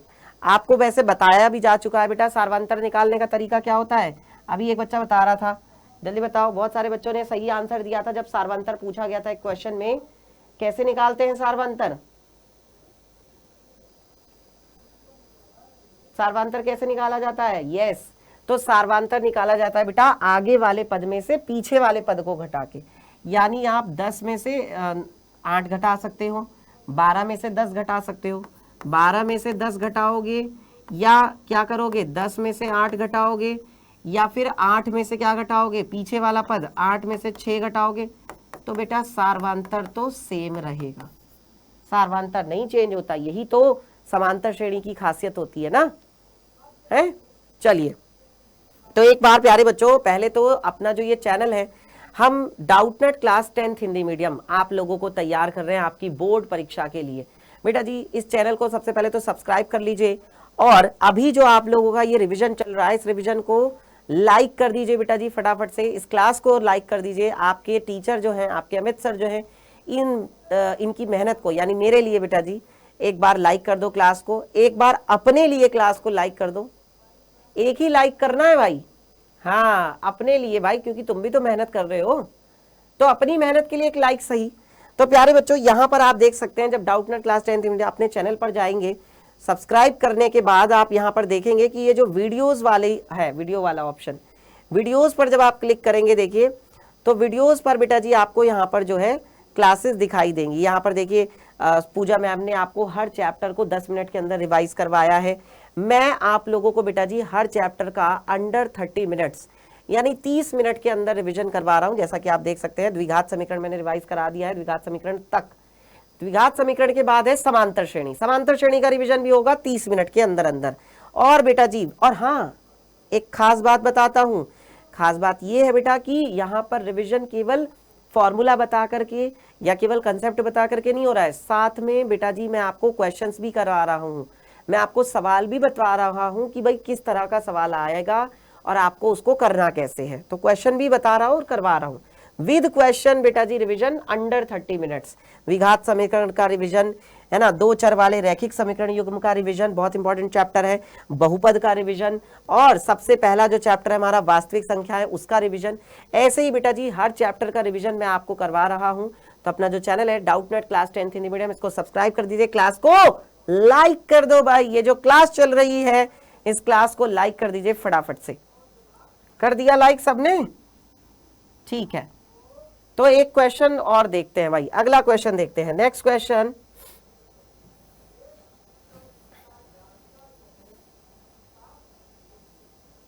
यस, एक क्वेश्चन बेटा देखो, ये इस तरीके का जरूर पूछा जाता है। समीकरण 3x² माइनस का 2x प्लस का 1/3 बराबर 0 का विविक्त कर क्या होगा? विविक्त कर बेटा, विविक्त कर किसको कहते हैं? चाहे विविक्त कर कह लो या चाहे इसको तुम विवेचक कह लो, चाहे विविक्त कर कह लो चाहे विवेचक कह लो, इसको क्या बोलते हैं? इसको कैपिटल डी से बोलते हैं, कैपिटल डी से दिखाते हैं। चाहे विविक्त कर बोल दीजिए चाहे विवेचक बोल दीजिए, इसको हम लोग क्या से किससे दिखाते हैं? कैपिटल डी से दिखाते हैं। तो ये यहाँ पर कितना हो जाएगा देखो, ax² प्लस bx प्लस का c बराबर 0 से तुलना होगी, a बराबर 3 हो जाएगा, b बराबर -2 हो जाएगा और c बराबर 1/3 हो जाएगा। ठीक है, a बराबर क्या हो गया 3, b बराबर हो गया -2, c बराबर हो गया 1/3। अब हमारे पास विवेचक या विविक्त कर d क्या होता है?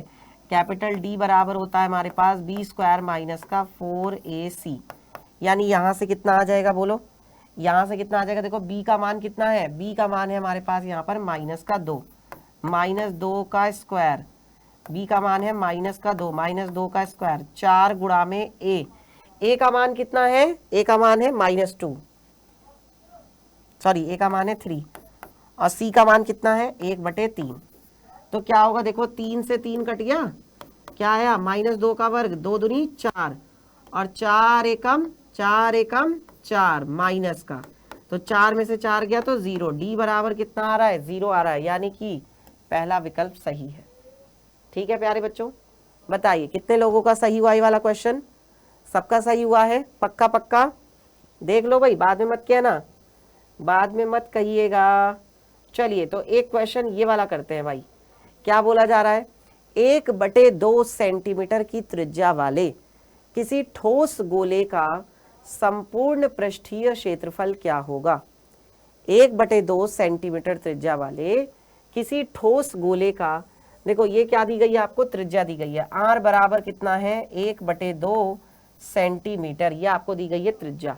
और आपसे क्या बोला गया है कि इस गोले का संपूर्ण पृष्ठीय क्षेत्रफल बताइए क्या है? संपूर्ण पृष्ठ किसका? किसका बोला गया है? गोले का। तो गोले का संपूर्ण पृष्ठ होता है 4πr², यानी 4πr²। अब हम जैसा कि एक बार आपको पहले भी बता रखा है, ऑप्शन पे ध्यान दिया करो, ऑप्शन में किसी में भी पाई का मान नहीं रखा है, तो आप भी पाई का मान नहीं रखोगे, यानी क्या हो जाएगा 4π, है ना, और r कितना है? r है 1/2, इसका वर्ग कर देंगे तो ये कितना आ जाएगा? 4π और 1/2 का वर्ग हो गया 2 दूनी 4, 4 से 4 कट जाएगा भाई, 4 से 4 कट गया, कितना आ गया? पाई सेंटीमीटर स्क्वायर, यानी कि कौन सा ऑप्शन सही है? पहला ऑप्शन सही है, पाई सेंटीमीटर स्क्वायर।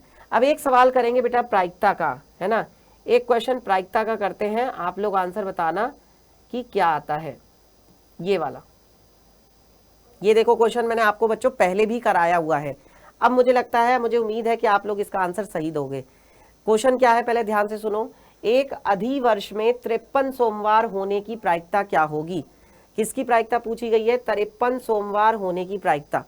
बेटा अगर हम एक अधिवर्ष की बात करें तो अधि का मतलब क्या होता है? देखो अधिवर्ष, अधिवर्ष, अधि का मतलब क्या होता है? अधि का मतलब होता है अधिक, अधि का मतलब क्या है? अधिक।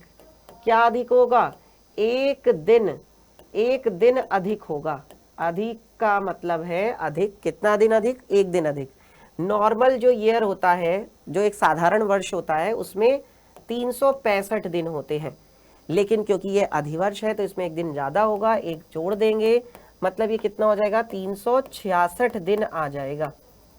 ये कितने दिन आ जाएगा? 366 दिन हो गए।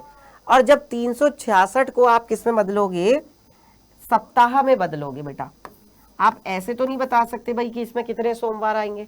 हाँ, लेकिन आपको ये कंफर्म है, आपको ये पता है कि एक सप्ताह में, एक हफ्ते में एक सोमवार तो आता ही आता है।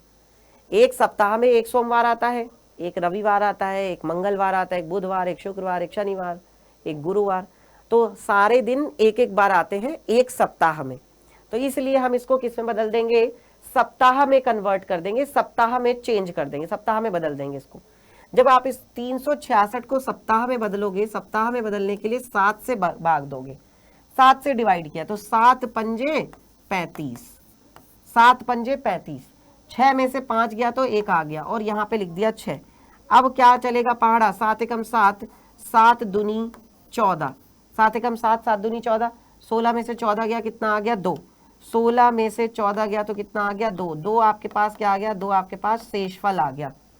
यानी ये 2 दिन क्या आ रहे हैं? एक्स्ट्रा बच रहे हैं। 52 सप्ताह तो है, होंगे ही होंगे, और प्लस ये 2 दिन बच जा रहे हैं।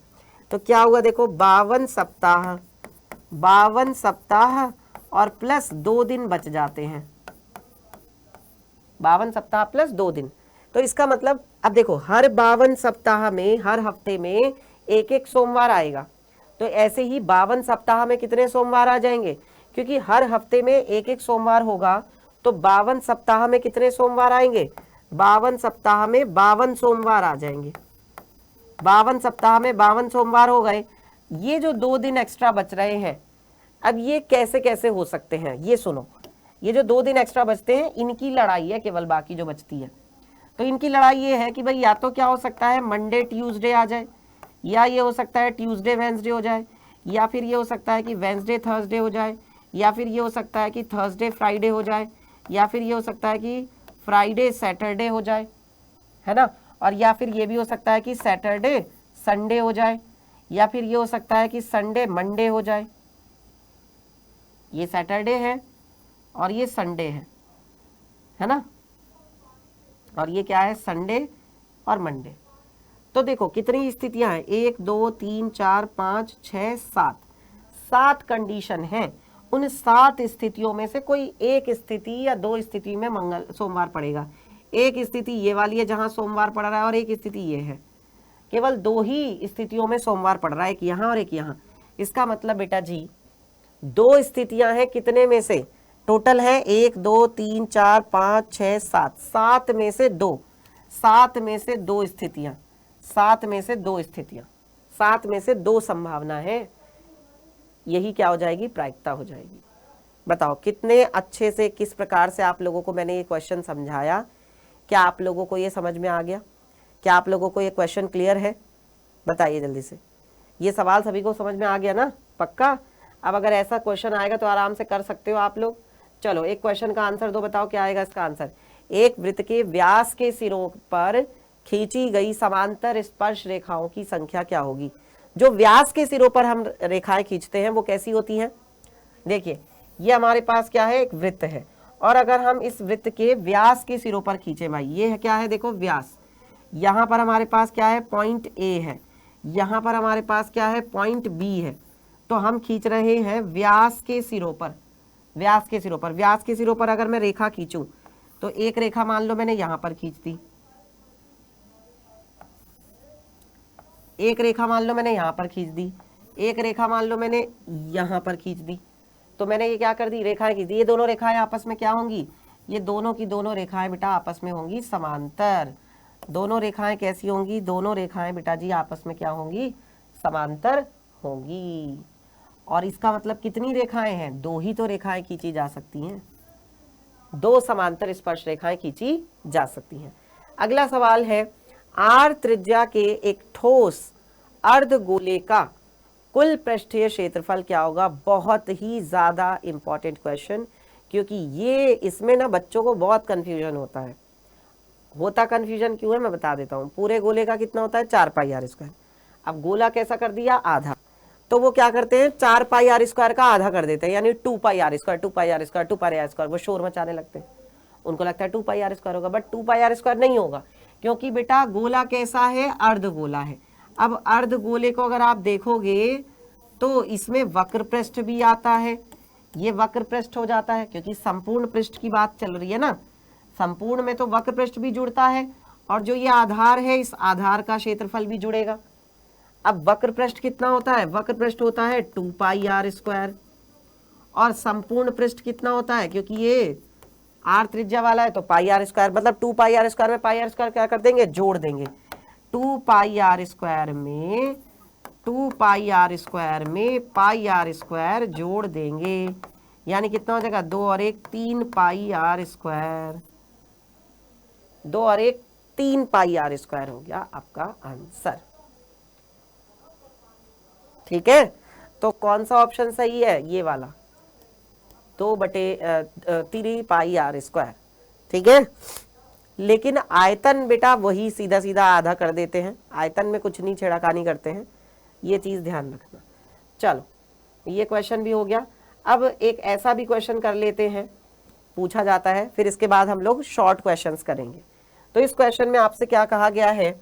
निम्नलिखित बारंबारता सारणी का माध्यिका वर्ग होगा। क्या होगा इसका माध्यिका वर्ग? वर्ग अंतराल दिया है, बारंबारता दिया, 0 से 5, 5 से 10, 10 से 15, 15 से 20, 20 से 25। इसका माध्यिका वर्ग क्या होगा?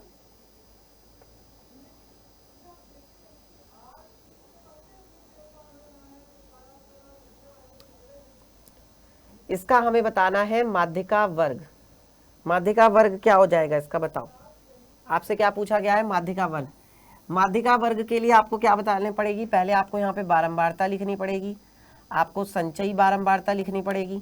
तो बारंबारता लिखते हैं, देखो क्या हो जाएगा? 4 6 7 8 5, 4 6 7 8 और 5। ठीक है, सबको जोड़ेंगे तो CF निकालने के लिए, संचयी बारंबारता निकालने के लिए 4 तो सीधा सीधा लिख देंगे, 4 में 6 जोड़ा तो 10 हो गया, 10 में 7 जोड़ा तो 17 हो गया, 17 और 8 कितने हो गए? 25 हो गए, 25 में 5 जोड़ा तो कितना आ गया? 30। तो ये जो सबसे लास्ट वाली संचयी बारंबारता होती है वही सारी बारंबारताओं का जोड़ होता है। जब इन सबको हम जोड़ेंगे ना, जब हम इन सबको जोड़ेंगे तो इन सबको जोड़ने पर भी कितना आएगा? 30 आएगा। इन सबको जोड़ने पर भी 30 आएगा, 30 आएगा, सबको जोड़ने पर 30 आ गया। अब क्या है? अब आप करो इस 30 का आधा, यहाँ पर n बराबर आ रहा है 30, तो n/2 कितना आएगा? 30/2, 30/2 यानी कि 15 आ जाएगा। 30/2 मतलब कितना आ जाएगा? 15 आ जाएगा। 15 कहाँ पर है बताओ? 15 कहाँ पर है? 4 10 17, 17 वाले में आएगा, क्योंकि 10 तो 10 तक ही है ना, 15 तो 10 के बाद आएगा ना। 15 कहाँ आएगा? 10 के बाद, 10 के बाद यानी कि 17 वाले में। 17 के सामने कौन है? 7, और 7 के सामने कौन है? देखो 7 के सामने है 10 से 15, 7 के सामने कौन है? 10 से 15। इसका मतलब ये आ जाएगा आपका आंसर, 10 से 15 होगा हमारा माध्यिका वर्ग। माध्यिका वर्ग पूछते हैं और बहुलक वर्ग पूछते हैं। बहुलक वर्ग तो बहुत आसान होता है, सबसे बड़ी बारंबारता देखो वही बहुलक वर्ग हो जाता है, लेकिन माध्यिका वर्ग बताने के लिए हमें बारंबारता और संचयी बारंबारता निकाल करके फिर उसका ऐसे जोड़ के आधा करना पड़ता है। ठीक है, आ गया समझ में सबको? तो हर प्रकार के क्वेश्चन के लिए तैयार रहिए। चलिए एक क्वेश्चन ये भी करते हैं भाई, देखो क्या कह रहे हैं। यदि एक घटना, ये लास्ट क्वेश्चन है, इसके बाद शॉर्ट क्वेश्चंस करेंगे।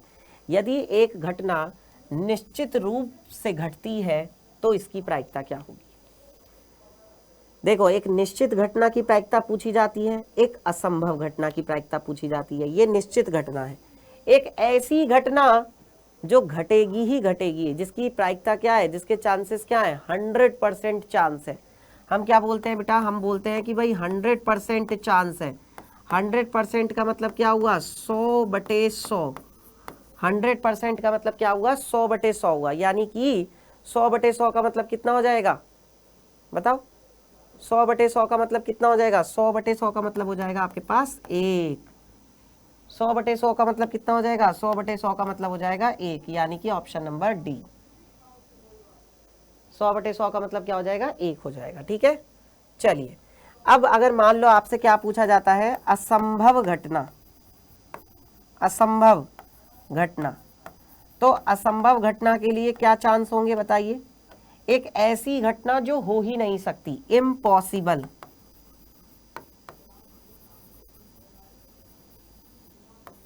इम्पॉसिबल है, जो हो ही नहीं सकता, जो संभव ही नहीं है, असंभव है जो। जैसे मैं बोलूं कि भाई 2 और 2 मिलाकर 10 बन जाए, क्या 2 और 2 मिलाकर 10 बनता है, नहीं, ऐसा कभी नहीं हो सकता। 2 और 2 तो 4 होते हैं, 2 और 2 तो 10 तो नहीं होता। इसका मतलब बेटा जब ये कभी नहीं हो सकता तो ऐसा बेटा नहीं होगा, और अगर ऐसा नहीं होगा इसका मतलब क्या हुआ, ये इम्पॉसिबल, असंभव, यानी इसके चांस कितने हुए, 0% चांस हुए। कितने चांस हुए इसके, 0% चांस हुए। और 0% का क्या मतलब हुए, 0% का मतलब क्या है, 0% का मतलब है 0/100, 0/100, क्योंकि प्रतिशत का मतलब क्या है, बटे में 100, यानी कि क्या हो जाएगा, देखो अब 0 को तो भाई किसी से भी भाग दो, 0 को तो आप किसी से भी भाग दीजिए, आंसर क्या आता है, 0 ही आता है, यानी प्रायिकता क्या आ जाएगी, ये ही इसकी क्या है बेटा, यही इसकी प्रायिकता है। एक असंभव घटना की प्रायिकता क्या है, 0। अच्छा, अगर बेटा जी हम क्या करते हैं, एक घटना के घटने की प्रायिकता और एक घटना के ना घटने की प्रायिकता, अगर हम इन दोनों को जोड़ें, है ना, घटना घटने की प्रायिकता हो गई पीई, घटना ना घटने की प्रायिकता हो गई पीई बार, तो इन दोनों का जोड़ कितना आता है, जरा जल्दी से फटाफट से कमेंट करेंगे, यस, हाँ जी बता दीजिए, सभी प्यारे बच्चे बताएंगे, यस यस यस, देखते हैं कौन सबसे पहले आंसर करता है, वेरी गुड वेरी गुड, अरे वाह बहुत बढ़िया भाई, क्या बात है, क्या बात है भाई, बहुत ही बढ़िया, बहुत ही बढ़िया, वेरी गुड वेरी गुड, बहुत अच्छे। तो बेटा इसका आंसर क्या होगा, यस, इन दोनों को जोड़ने पर भी कितना आता है, किसी घटना के घटने की प्रायिकता, उसी घटना के ना घटने की प्रायिकता, दोनों का जोड़ कितना आता है, 1 आता है। ठीक है, अगर हमें किसी घटना के घटने की प्रायिकता दी है तो हम उसके ना घटने की प्रायिकता निकाल सकते हैं 1 में से माइनस करके।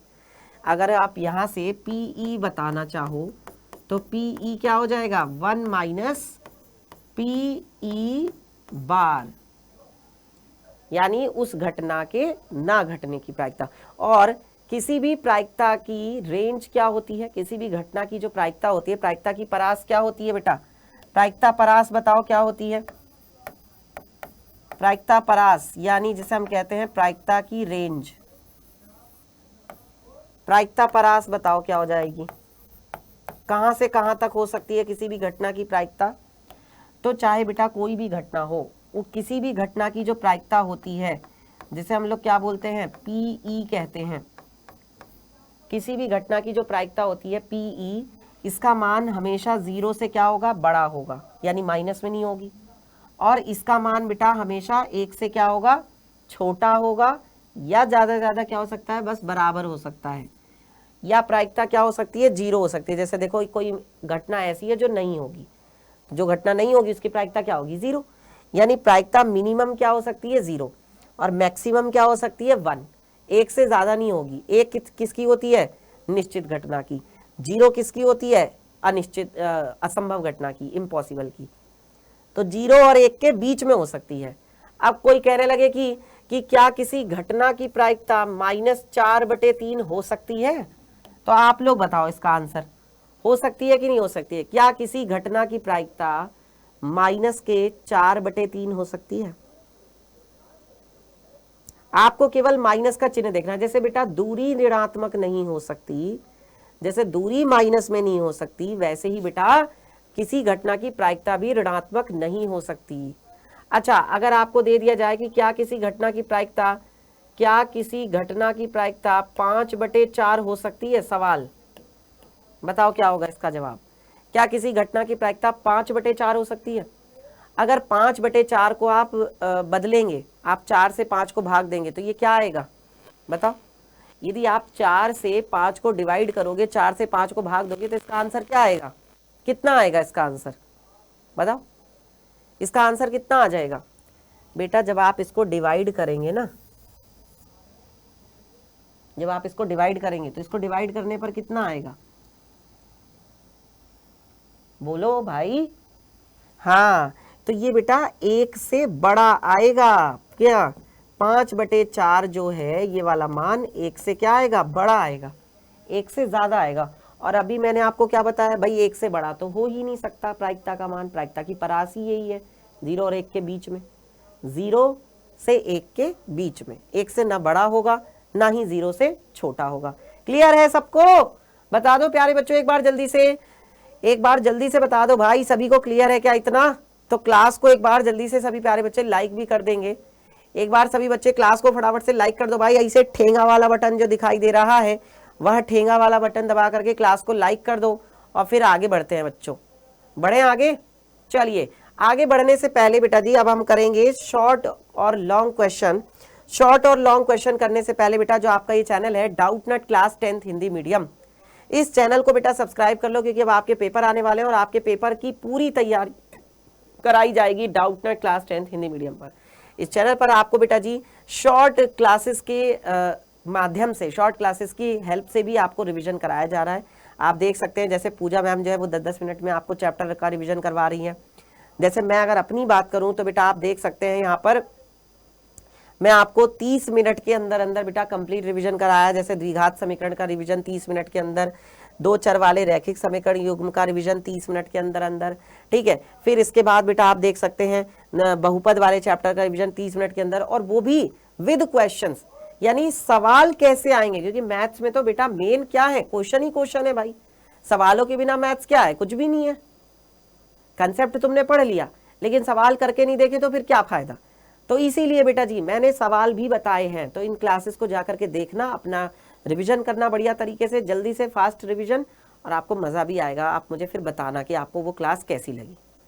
आप मुझे उसी क्लास में कमेंट करके बता के जाना कि फिर आपको वो क्लास कैसी लगी, कितनी हेल्पफुल रही आपके लिए वो क्लास, आपको कितनी उससे हेल्प मिली, ठीक है। बताओगे फिर पक्का, हाँ जी बताओगे कि नहीं। चलें आगे, okay, thank you thank you thank you thank you बेटा जी। चलिए ओके, तो बच्चों बढ़ते हैं अब आगे, और अब हम लोग करेंगे शॉर्ट क्वेश्चंस। तो शॉर्ट क्वेश्चन जो है हमारे पास पहला क्या सवाल है, अभाज्य गुणनखंड के द्वारा 96 और 404 का HCF ज्ञात करें। ये देखिए 2025 में पृच्छ किया गया सवाल है, पुच्छ किया गया सवाल है, पूछा गया सवाल है। तो ये कैसे होगा, देखो अभाज्य गुणनखंड के द्वारा 96 और 404 का HCF ज्ञात करें। तो हमारे पास है 96 और हमारे पास है 404, इनके क्या करेंगे, अभाज्य गुणनखंड करेंगे। सबसे पहले इसको 2 से काटेंगे। हमारे पास अभाज्य संख्याएं कौन कौन होती हैं, पहले 2 होता है सबसे छोटा, फिर 3 होता है, फिर 5 होता है, फिर 7, फिर 11, फिर 13, फिर 17, फिर 19, फिर 23, और इसके बाद ये चलता जाता है। तो जो सबसे छोटी अभाज्य संख्या है 2, पहले 2 से देखते हैं, अगर नहीं कटेगा तो फिर 3 से करेंगे, 3 से नहीं होगा तो फिर 5 से करके देखेंगे, 5 से भी नहीं कटेगा तो 7 से करके देखेंगे, ऐसे फिर चेक करते हैं। तो पहले 2 से काटा है तो 2 चौका 8, बचा 1 2 अट्ठे 16, फिर 2 से काटेंगे तो 2 दूनी 4, 2 चौका 8, फिर 2 से काटा तो 2 एकम 2, 2 दूनी 4, फिर 2 से काटेंगे तो 2 छक्के 12, फिर 2 से काटा तो 2 तिया 6। अब देखो 3 आ गया, 3 3 से ही कटेगा, तो इसका मतलब 3 लिखा है यहाँ पे, 3 एकम 3, सही है। अब आ जाते हैं बेटा 404 के लिए। तो 404 के लिए हमने क्या किया, अभाज्य गुणनखंड किए, पहले 2 से काटा, 2 दूनी 4 0 और 2 दूनी 4, फिर 2 से काटेंगे तो क्या आएगा, 2 एकम 2 0 और 2 एकम 2। अब जो ये 101 आया भाई, ये क्या है, 101 भी बेटा एक अभाज्य संख्या है, ये किसी के भी पहाड़े में नहीं आता। 101 जो है बेटा किसी के पहाड़े में नहीं आता, 101 अपने ही पहाड़े में आता है। आप चेक कर सकते हैं, 15 7 105, ठीक है। 15 सत्ते कितना होता है? 105 होता है। 14 सत्ते कितना होता है? 98 होता है। तो 101 तो किसी के भी पहाड़े में नहीं आ रहा। 13 सत्ते 91, 13 अट्ठे 104, 12 पंजे 60, 12 छिंग 72, 12 सत्ते 84, 12 अट्ठे 96, 12 अट्ठे 96 होता है।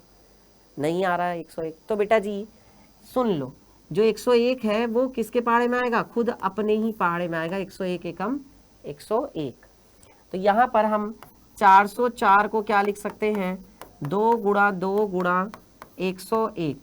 और हम यहाँ पर इस सब के लिए अगर मैं बात करूँ तो 96 को हम लोग क्या लिख सकते हैं? 96 को हम लोग लिख सकते हैं 2 गुणा 2 गुणा 2 गुणा 2, है ना।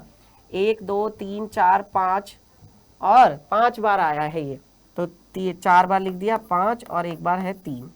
अब हमने क्या देखा? दोनों में जो कॉमन होगा वही किस में आएगा बेटा? HCF में आएगा। यानी HCF में आपके पास क्या आ जाएगा? देखो इसमें एक जोड़ा बना, इसमें से एक 2 आ गया। ये देखो एक और जोड़ा बन गया, इसमें से भी एक 2 आ गया। और 2 दूनी कितना होता है? 2 दूनी होता है 4। 2 दूनी कितना होता है? 4। 4 आपका क्या हो जाएगा? HCF हो जाएगा। बाकी कुछ कॉमन है ही नहीं। ठीक है, आ गया समझ में? चलिए अगला प्रश्न, x के किस मान के लिए 2x, x + 8 तथा 3x + 1 समांतर श्रेणी में होंगे? ये सवाल बेटा 2024 में भी आया था, 23 में भी आया था ऐसा ही सवाल। देखो कैसे करना होता है। ये 3 पद हैं जो समांतर श्रेणी में है। ये 2x हो गया, x + 8 हो गया और 3x + 1 हो गया। अब मान लो अगर ये तीनों समांतर श्रेणी में है तो भाई मान लो ये पहला पद है, ये दूसरा है, ये तीसरा है। आप ऐसे समझ सकते हो कि भाई ये पहला पद हो गया, ये दूसरा पद हो गया, ये तीसरा पद हो गया। या मान लो ये दूसरा है, ये तीसरा है, ये चौथा है। या ये भी हो सकता है ये 5वां है, ये 6ठा है, ये 7वां पद है। तो ये तीनों समांतर श्रेणी में है। अब समांतर श्रेणी में है तो फिर क्या होगा? सार्वांतर अगर हम लोग निकालें तो सार्वांतर बराबर होगा कि नहीं होगा? सार्वांतर कैसे बराबर होगा? मतलब इसमें से इसे घटा दो या इसमें से इसे घटा दो। सार्वांतर क्या आएगा? सेम आएगा, सार्वांतर बराबर आएगा। अगर मैं x + 8 में से क्या घटा दूं? अगर मैं x + 8 में से क्या घटा दूं? इसमें से अगर मैं 2x घटा दूं, या फिर मैं क्या करूं? या फिर मैं 3x + 1 में से, या फिर मैं 3x + 1 में से किसे घटा दूं? x + 8 को घटा दूं। 3x + 1 में से x + 8 को घटा दूं तो बताओ कितना आ जाएगा यहाँ पर? देखो ये हो जाएगा x प्लस, देखो 2 में से 1 गया तो माइनस का x और क्या है प्लस का 8 बराबर, यहाँ पर क्या होगा 3x + 1 माइनस के अंदर गुणा की माइनस का x माइनस के 8, तो ये क्या हुआ माइनस का x प्लस के 8। और यहाँ से कितना आया? 3 में से 1 गया तो 2, ठीक है 3 में से 1 गया 2, 8 में से 1 गया तो कितना आया? माइनस का 7। 8 में से 1 गया तो कितना आया? माइनस का 7 आया। अब क्या है? ये x को उधर ले जाओ, x को उधर ले जाओ, 2x + x। भाई मैंने x को कहाँ ले गया? उधर ले गया तो 2x + x। और 7 को कहाँ ले आओ? इधर ले आओ। ठीक है, तो क्या होगा? 7 इधर आएगा तो कैसा हो जाएगा? प्लस का 8 + 7, यानी कि 2 और 1 कितना हो गया? 3x। 8 7 कितना हो गया? 15। तो बेटा x बराबर कितना आ गया? यहाँ से x बराबर आ गया 3 पंजे 15। 3 पंजे 15 हो गया क्वेश्चन। देखो बेटा केवल बहुविकल्पीय प्रश्न करने से आपका रिवीजन नहीं होगा, आपके नंबर नहीं आएंगे। हमें शॉर्ट क्वेश्चन भी करने होंगे, हमें लॉन्ग क्वेश्चन भी करने होंगे, तभी हमारे पूरे नंबर आएंगे। ठीक है, चलो अगला सवाल देखते हैं। द्विघात समीकरण को हल कीजिए। बेटा कैसे हल करेंगे? हर साल एक क्वेश्चन ऐसा आ रहा है, जैसा कि हमने देखा, मैंने देखा हर साल इस तरीके का क्वेश्चन आ रहा है। तो बेटा द्विघात समीकरण 2x² - 5x + 3 = 0 को हल करना है। तो इसको हम गुणनखंड के द्वारा हल करेंगे। इसके गुणनखंड करो, 2x² - का 5x + का 3 = 0। तो पहले क्या करोगे? 2 की 3 में गुणा करोगे, 2 और 3 की गुणा करें, 2 तिया कितना हो गया? 6, है ना। 2 तिया कितना हो गया? 6। 6 कैसे गुणनखंड की 5 आ जाए। तो बेटा 2 और 3 को क्या कर दो? जोड़ दो, क्योंकि जोड़ने पे ही तो लाना है, वैसे भी जोड़ने पे ही लाना है। तो 2x² - 5 को मैंने लिखा 2 + 3 गुणा x और प्लस का 3 बराबर क्या हो गया? 0। अब यहाँ से क्या हो जाएगा? यहाँ से 2x² माइनस के एक्स के अंदर गुणा करेंगे, माइनस का 2x माइनस प्लस माइनस कितना हो जाएगा 3x और प्लस का 3 बराबर 0। अब क्या करना चाहिए बेटा, दोनों में से क्या कॉमन लेना चाहिए, इन दोनों में से कॉमन लेना चाहिए। दोनों में से 2x कॉमन लिया, यहाँ से बच गया x और यहाँ से बच गया माइनस का 1। इन दोनों में से क्या कॉमन लेंगे, इन दोनों में से माइनस का 3 कॉमन लेंगे तो क्या बनेगा x माइनस का 1 बराबर 0। दोनों में से x माइनस 1 निकाल लिया, 2x माइनस 3 बच गया बराबर 0। एक बार इसको 0 के बराबर कर देते हैं, एक बार उसे 0 के बराबर कर देते हैं, यही करना पड़ता है ना। हाँ, तो यदि x माइनस 1 बराबर 0, x बराबर कितना आ जाएगा 1, और अगर हम इसको 0 के बराबर करें, यदि 2x माइनस का 3 बराबर 0 तो 2x बराबर 3 हो गया, x बराबर कितना आ गया 3/2, x बराबर 3/2। ठीक है, बताओ क्लियर है सबको। ऐसे ही सवाल आएगा बेटा द्विघात बहुपद का गुणनखंड निकालने के लिए, ऐसे कि ये द्विघात समीकरण द्विघात बहुपद से ही तो बनी है ना, तो यही द्विघात बहुपद है भाई। एक तरह से ये द्विघात बहुपद के क्या हो गए, गुणनखंड हो गए। उसमें शून्यक कहते हैं, इसमें हम मूल कह देते हैं, है ना। चलिए, एक क्वेश्चन 2025 में आया हुआ है कि बिंदु P की मूल बिंदु से दूरी ज्ञात करिए, क्या होगी। तो बेटा मूल बिंदु से दूरी के लिए हमारे पास डायरेक्ट फॉर्मूला है, वो फॉर्मूला हम यहाँ पे लगा सकते हैं। मूल बिंदु से दूरी का सूत्र क्या होता है, देखो ये x है और ये क्या है, y है। मूल बिंदु से दूरी का सूत्र क्या हो जाता है, मूल बिंदु से दूरी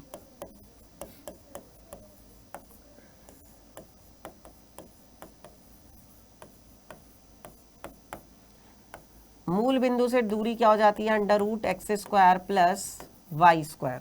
मूल बिंदु से दूरी क्या होती है, √x² प्लस y²। यानी x की जगह पे कितना है, माइनस का 6, माइनस 6 का स्क्वायर, y की जगह पे कितना है 8, तो 8 का स्क्वायर, यानी कितना हो जाएगा 6 छके 36 और 8 अट्ठे 64, 36 64 कितना हो गया जोड़ने पर 100। 100 का वर्गमूल कितना आ जाएगा, 100 का वर्गमूल आ जाएगा 10 मात्रक, 10 मात्रक दूरी है। ठीक है, अगला प्रश्न, नेक्स्ट क्वेश्चन है, बिंदुओं 3 10 -3 10 और 5 4 को मिलाने वाले रेखाखंड के मध्य बिंदु के निर्देशांक बताइए। बेटा मध्य बिंदु के निर्देशांक क्या होते हैं, अगर मान लो यह पॉइंट है x1 y1, यह बिंदु है x2 y2, तो इनके लिए मध्य बिंदु के लिए क्या होता है,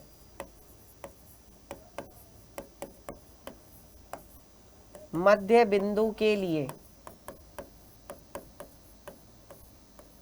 मध्य बिंदु के लिए x बराबर होता है x1 प्लस x2/2, है ना।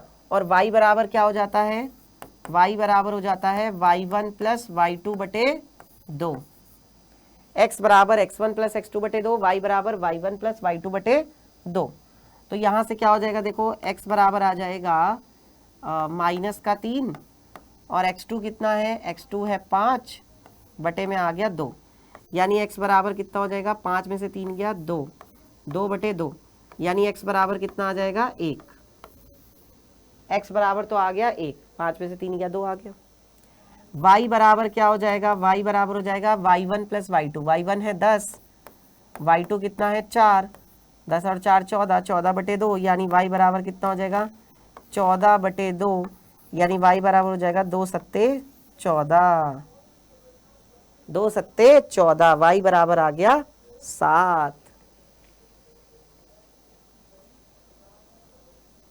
ठीक है प्यारे बच्चों, बता दो क्या यहाँ तक सबको समझ में आ रहा है।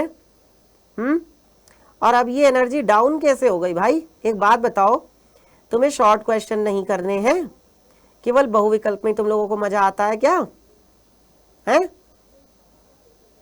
शॉर्ट क्वेश्चंस नहीं करने, शॉर्ट क्वेश्चन से भी तो नंबर मिलेंगे। शॉर्ट क्वेश्चन तो बल्कि उनसे ज्यादा नंबरों के होते हैं, वो 1-1 नंबर के होते हैं, तो 2-2 4-4 नंबर के होते हैं भाई, हैं। तो 2-2 4-4 नंबर भी तो इकट्ठे करने हैं, तभी तो 100 में से 100 नंबर आएंगे। ये 100 में से 100 का सपना कैसे पूरा होगा, इसके लिए करनी पड़ेगी मेहनत। और देखना बेटा, जिस दिन 100 में से 100 तुम्हारे नंबर आएंगे, उस दिन तुम्हारी खुशी का ठिकाना नहीं होगा। वो जो खुशी है, वो जो मोमेंट है बेटा, उसको अभी तुम महसूस नहीं कर सकते। तुम अभी बस सोच सकते हो कि ऐसा होगा वैसा होगा, लेकिन वो असली एहसास जो है वो तुम्हें उसी दिन होगा जब तुम्हारे नंबर आएंगे। वो दुख का भी होता है, वो खुशी का भी होता है, और वो 100 में से 100 की भी खुशी होती, अलग ही होती है। जिसके आते हैं वो खुशी भी उसे ही होती है ना। चलो तो अगला प्रश्न करते हैं। एक गोला जिसकी त्रिज्या 7 सेंटीमीटर है का आयतन ज्ञात करें। एक गोला जिसकी त्रिज्या 7 सेंटीमीटर है का आयतन ज्ञात करें। कैसे करेंगे इसका आयतन? तो देखो इसके लिए एक छोटा सा डायग्राम बना देंगे। ये भाई ये गोला है और इस गोले की त्रिज्या कितनी है? इस गोले की त्रिज्या है r और ये है केंद्र O। तो गोले की त्रिज्या हम यहाँ पर मान लेते हैं, माना, क्योंकि 2 नंबर में या 4 नंबर में प्रश्न है तो लिखना पड़ेगा ना। माना गोले, गोली नहीं गोले,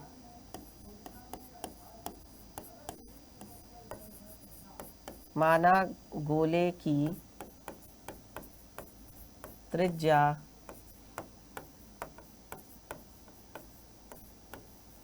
7 सेंटीमीटर है ना। तब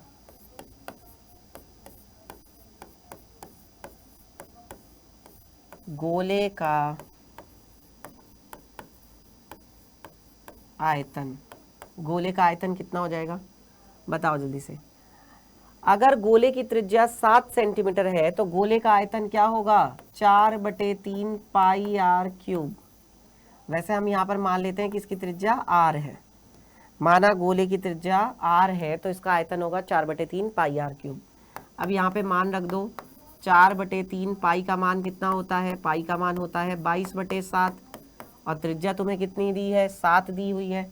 तो 7 गुणा 7 गुणा क्या हो जाएगा? 7, क्योंकि r की घात कितना है? 3 बार आएगा 7। तो देखो क्या कट रहा है और क्या बच रहा है भाई? 7 से 7 कट जाएगा, है ना। 22 चौक कितना होता है? 88, 88/3, 7 सत्ते कितना हो जाएगा? 49। गुणा कर देंगे दोनों की तो आपका आंसर आ जाएगा। बस इन दोनों की गुणा करके 3 से क्या कर दो? भाग कर दो। ठीक है, चलिए अगला क्वेश्चन है त्रिकोणमिति का ऐसा सवाल जो बेटा जी सिद्ध करने में पूछते हैं। सिद्ध करने वाले सवालों में आप लोगों को डर भी लगता है। ऐसा कोई है क्या यहाँ पर जिसको अभी भी सिद्ध करने वाले सवालों से डर है? कोई है क्या ऐसा बच्चा जिसको सिद्ध करने वाले सवालों से अभी भी डर है? भाई सिद्ध करने वाले सवालों से डर लगता है? ये तो बहुत आसान है बेटा। कैसे करोगे? देखो आपने इसका यहाँ से LHS निकाला। LHS क्या है? 1 प्लस sec a, और बटे में क्या है? बटे में है sec a। 1 plus sec a बटे में क्या है? sec a। तो आप इसको किस में बदलो? कॉस में बदलो। कोई भी जो ज़्यादातर सवाल होते हैं त्रिकोणमिति के, वो साइन और कॉस में बदलने से हो जाते हैं, साइन और कॉस में तोड़ने से हो जाते हैं। ठीक है, तो इसको भी हम लोग साइन और कॉस में बदल सकते हैं। कैसे? कॉस किसका उल्टा होता है? सेक का। सेक किसका उल्टा होता है? कॉस का। तो सेक को मैंने 1/cos a लिख दिया। नीचे भी सेक है, उसको भी मैंने क्या लिख दिया? 1/cos लिख दिया। अब क्या करेंगे? ऊपर एलसीएम लेंगे। एलसीएम कितना आ जाएगा ऊपर? देखो एलसीएम आ जाएगा ऊपर cos a। एलसीएम कितना आ गया? cos a। cos a की 1 में गुणा होगी, क्या आएगा? cos a की गुणा 1 में होगी तो cos a + 1 आ जाएगा। और नीचे क्या है? नीचे है आपके पास 1/cos a। तो बताओ बच्चों यहाँ से क्या हो जाएगा? जल्दी बता दो। देखो cos a से cos a कट जाएगा, इस cos से ये वाला cos कट गया। आपके पास क्या बच गया? cos a + 1 बटे में 1। अब बटे में 1 जो है वो तो चाहे लिखो ना लिखो कोई उससे फर्क तो पड़ता नहीं है। तो यानी ये आपके पास एक तरह से क्या बच रहा है? cos a + 1 ही बच रहा है एक तरह से, है ना। ये एक तरह से cos a + 1 बच रहा है। और इसको आप 1 + cos a भी लिख सकते हो। इसे आप 1 + cos a भी लिख सकते हो। लिख सकते हो कि नहीं लिख सकते हो? बिल्कुल लिख सकते हो। अब जो ये 1 + cos a है, इसको तो हम ऐसे ही रख रहे हैं। 1 + cos a को तो हम ऐसे ही रखते हैं। और 1 प्लस कॉस ए में हम गुणा करते हैं, किसकी गुणा करते हैं, 1 माइनस कॉस ए से ऊपर और 1 माइनस कॉस ए से नीचे, दोनों में हमने क्या कर दी, गुणा कर दी। तो देखो जब a plus B, A minus B जब गुणा होगी तो क्या बनेगा, A square minus B square बनेगा। ये देखो a plus B 1 plus cos A है ना, और गुणा में 1 minus cos A plus B, A minus B, A plus B, A minus B, दोनों की गुणा हो रही है और बटे में क्या आ जाएगा, बटे में आपके पास आ जाएगा 1 माइनस का कॉस ए, यहाँ से आपके पास आ गया 1 माइनस का कॉस ए आ गया। अब बताओ क्या होगा यहाँ से, तो देखो बेटा यहाँ से आपके पास हो जाएगा a plus B, A minus B, यानी A square minus B square, A square minus B square, और बटे में क्या है 1 माइनस कॉस ए, उसको हम नहीं छेड़ रहे। तो ये कितना बना आपके पास, एक का स्क्वायर एक ही होगा, कॉस ए का वर्ग यानी कॉस स्क्वायर ए, 1 माइनस कॉस स्क्वायर ए बटे 1 माइनस का कॉस ए। अब हम जानते हैं सर्व समीकरण हमारे पास कौन सी है, sine square theta plus cos square theta बराबर 1। अब इस सर्व समीकरण से मैं क्या कर रहा हूँ, कॉस को मैं उधर ले जाता हूँ, तो बताओ साइन स्क्वायर थीटा बराबर क्या आएगा, 1 माइनस कॉस स्क्वायर थीटा, आएगा कि नहीं आएगा, कॉस उधर जाएगा तो माइनस का होगा, यानी 1 माइनस कॉस स्क्वायर थीटा क्या आ गया, साइन स्क्वायर थीटा। तो वैसे ही 1 माइनस कॉस स्क्वायर ए क्या हो जाएगा, 1 माइनस कॉस स्क्वायर ए हो जाएगा आपका साइन स्क्वायर ए, और बटे में क्या है 1 माइनस का कॉस ए। क्या यही हमारा आरएचएस नहीं था, साइन स्क्वायर ए बटे में 1 माइनस का कॉस ए, यही हमारा क्या है, यही हमारा दाहिना पक्ष यानी कि आरएचएस है, यही सिद्ध करना था, यही हमारा क्या है, दाहिना पक्ष यानी कि आरएचएस। ठीक है प्यारे बच्चों, बताओ आ गया सबको समझ में। अब एक क्वेश्चन ऐसा करते हैं बेटा जो मुझे लगता है कि हर एक बच्चे को आता होगा, नहीं आता है तो सबको मैं कहूंगा कि यहाँ पर सारे बच्चों को आना चाहिए। ये क्वेश्चन बेटा फिक्स है कि पेपर में 2 नंबर में आपको मिलेगा, नंबर भी बता दे रहा हूं कितने नंबर में मिलेगा, 2 नंबर में, 2 नंबर में ये वाला सवाल बेटा फिक्स है कि आएगा ही आएगा, 2 नंबर में बेटा ये क्वेश्चन फिक्स है। क्या लिखा हुआ है, सिद्ध कीजिए कि √3 एक अपरिमेय संख्या है। तो इसको हम लोग कैसे करते हैं, विरोधोक्ति के द्वारा करते हैं, विरोध कथन के द्वारा उल्टा मान करके, है ना। चलो इसी बात पर पहले एक बार बच्चों क्लास को लाइक कर दो फटाफट से, अच्छा लग रहा है रिवीजन। देखो बेटा हमें 1.5 घंटा हो चुका है बेटा, पढ़ते पढ़ते रिवीजन करते करते 1.5 घंटा हो चुका है। मैं तो 1.5 घंटे से खड़ा हुआ ही हूँ, बल्कि उससे पहले से ही, है ना। और मैं तुम्हारे लिए लगातार बोल भी रहा हूँ बेटा, तुम्हारे हर तरह का प्रैक्टिस भी करवा रहा हूँ। तुम लोग तो वहाँ बैठे हुए होंगे घर पर, हो सकता है खड़े हो बैठे हो, आपकी देखो आप तो बैठ सकते हो बेटा, मैं तो नहीं बैठ सकता ना, मैं अगर बैठ गया तो मैं पढ़ाऊंगा कैसे, है। तो इसलिए बेटा इस मेहनत के लिए एक बार क्लास को लाइक कर दो, अपने लिए ही एक बार क्लास को लाइक कर दो कि भाई चलो मेरे अपनी मेहनत के लिए ही सही, है ना। हाँ तो फटाफट से एक बार क्लास को लाइक करेंगे एंड देन उसके बाद आगे बढ़ते हैं सवाल को कैसे करेंगे। ये क्वेश्चन बेटा पक्का आएगा, 7 सेट आते हैं पेपर में, 7 में से किसी ना किसी सेट में ये क्वेश्चन जरूर आएगा। कैसे करना है, विरोधोक्ति के द्वारा। तो हमने क्या मान लिया, हमने मान लिया कि √3 क्या है, अपरिमेय की बजाय परिमेय संख्या है, ये एक परिमेय संख्या है। अब देखो बेटा अगर ये एक परिमेय संख्या है तो आप इसे p/q के रूप में लिख सकते हो, यानी √3 बराबर क्या लिख सकते हो, p/q लिख सकते हो। √3 बराबर क्या लिख सकते हो, p/q लिख सकते हो। यहां पर आप लिखेंगे कि जहां p और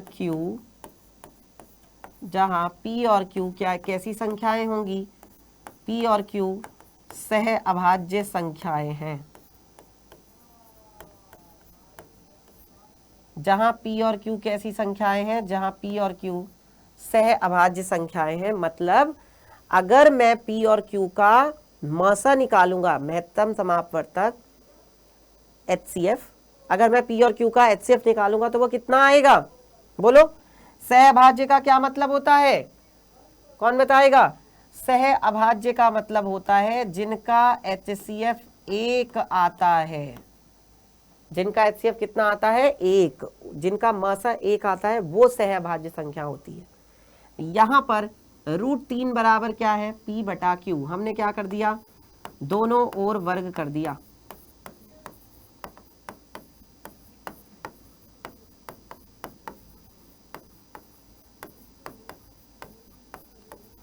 तो दोनों ओर जब वर्ग करेंगे तो वर्ग करने पर क्या होगा? ये तो √3 का क्या हो जाएगा? 3, और इधर क्या हो जाएगा?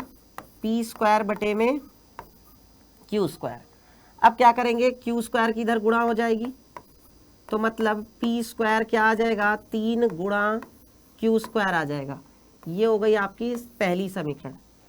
अब देखो बेटा, अगर P² 3 की गुणा में आ रहा है, इसका मतलब P² जो है 3 से क्या होगा? विभाज्य होगा। P² अगर 3 की गुणा में है, इसका मतलब P² जो है वो 3 से विभाज्य है।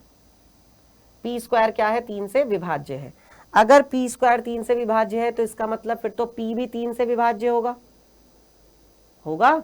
अगर P² 3 से विभाज्य है तो मतलब P भी 3 से विभाज्य होगा। तो हम यहाँ पर क्या लिखेंगे? इसलिए P भी 3 से विभाज्य, P भी 3 से विभाज्य होगा। P भी 3 से भाग हो जाएगा, P भी 3 से विभाज्य होगा। और अगर P 3 से भाग हो रहा है तो फिर P 3 के पहाड़े में आएगा। इसका मतलब P हम मान लेते हैं 3 के पहाड़े में कितनी बार में आएगा? ये हमने मान लिया 3 के पहाड़े में R बार में आएगा। तो यहाँ पर हम क्या करते हैं? पुनः दोनों ओर वर्ग कर देते हैं। पुनः दोनों ओर वर्ग करने पर, पुनः दोनों ओर वर्ग करने पर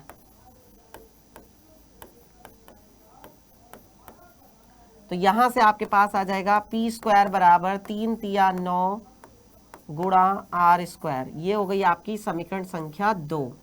अब बताओ, पहली और दूसरी समीकरण में क्या सिमिलैरिटी है?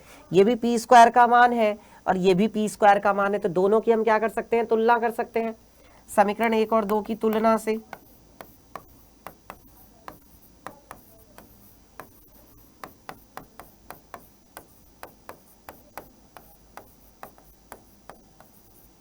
समीकरण 1 व 2 की तुलना से बताओ क्या आ जाएगा?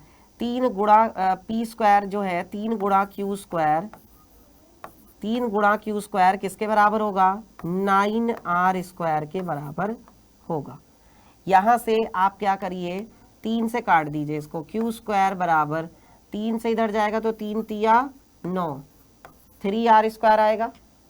अब हमने क्या देखा है भाई? Q भी 3 के पहाड़े में आ रहा है, यानी Q² जो है Q² 3 से विभाज्य है। इसका तो यही मतलब हुआ कि Q² जो है वो 3 से विभाज्य है भाई। Q² 3 से विभाज्य है, और अगर Q² 3 से विभाज्य है तो इसका मतलब Q भी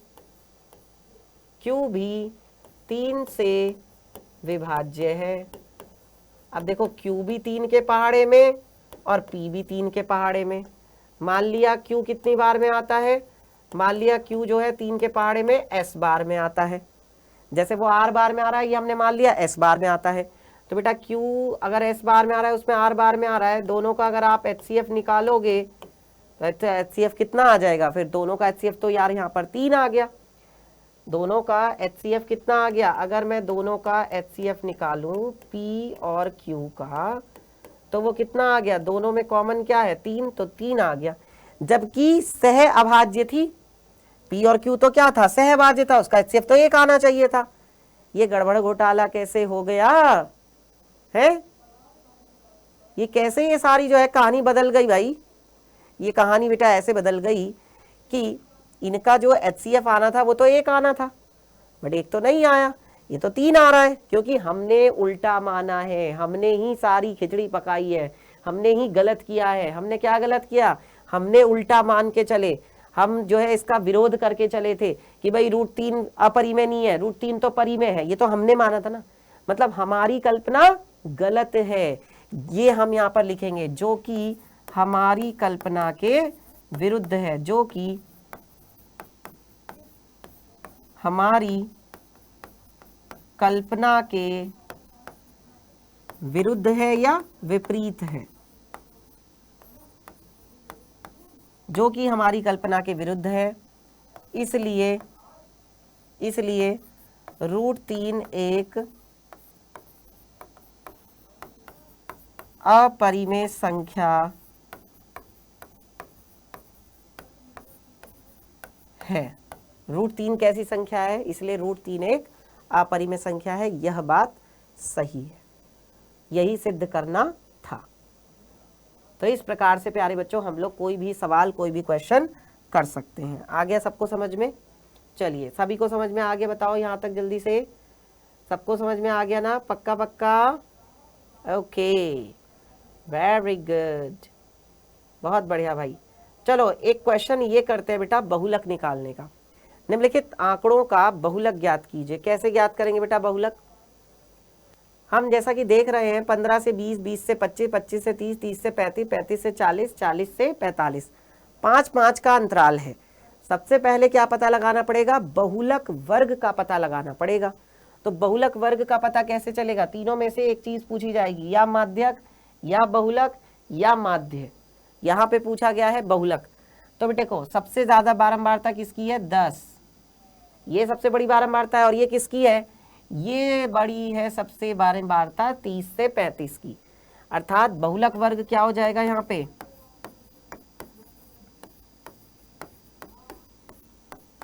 बहुलक वर्ग हो जाएगा यहाँ पर 30 से 35।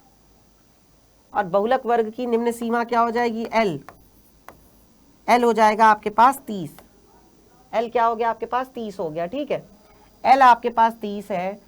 बहुलक वर्ग की बारंबारता जिसे हम लोग क्या बोलते हैं? F1, वो कितना है? वो है आपके पास 10। फिर क्या होता है? F0। F0 क्या होती है? बहुलक वर्ग से पहले वाले की। तो बहुलक से पहले वाले वर्ग की बारंबारता कितनी हो जाएगी? 9। फिर क्या आता है? F2। F2 कितना हो जाएगा? बहुलक वर्ग के बाद वाले वर्ग की बारंबारता। इसके बाद इसकी दूसरे वाले वर्ग की, जो बाद वाला वर्ग है, उसकी बारंबारता कितनी है? 3। फिर निकालते हैं H। H क्या होता है? H क्या होता है? बहुलक वर्ग की वर्ग अंतराल या वर्ग माप। 30 से 35 है तो 5 है। ठीक है, अब लगाते हैं बहुलक का सूत्र। बहुलक बराबर क्या होता है? बहुलक बराबर L प्लस क्या होता है? F1 माइनस का F0 और बटे में होता है 2F1 minus F0 minus F2 और गुणा में होता है H। यही होता है ना? तो यहाँ से कितना हो जाएगा? देखो L कितना है आपके पास? L है आपके पास 30 plus F1 minus F0। F1 कितना है? 10।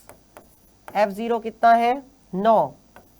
और यहाँ नीचे क्या आएगा? 2 गुणा 10 माइनस 9 माइनस F2। F2 कितना है? 3। और गुणा में H कितना है? H है हमारे पास यहाँ पर 5। तो देखो कितना आ जाएगा आपके पास? 30 प्लस 10 में से 9 गया तो 1 और 2 धाम 20 माइनस माइनस प्लस 9 और 3 12 और गुणा में 5। सही है? अब बताओ कितना हो जाएगा यहाँ से? 30 प्लस 5 एकम 5 और 20 में से 12 गया तो 8। 8 से 5 को भाग दो। 8 से 5 को भाग दोगे तो कितना आएगा? देखो पॉइंट लगाओगे, पॉइंट लगाओगे तो 0 बढ़ेगा। 8 पंजे 40, 8 छिंग 48, बच गया 2।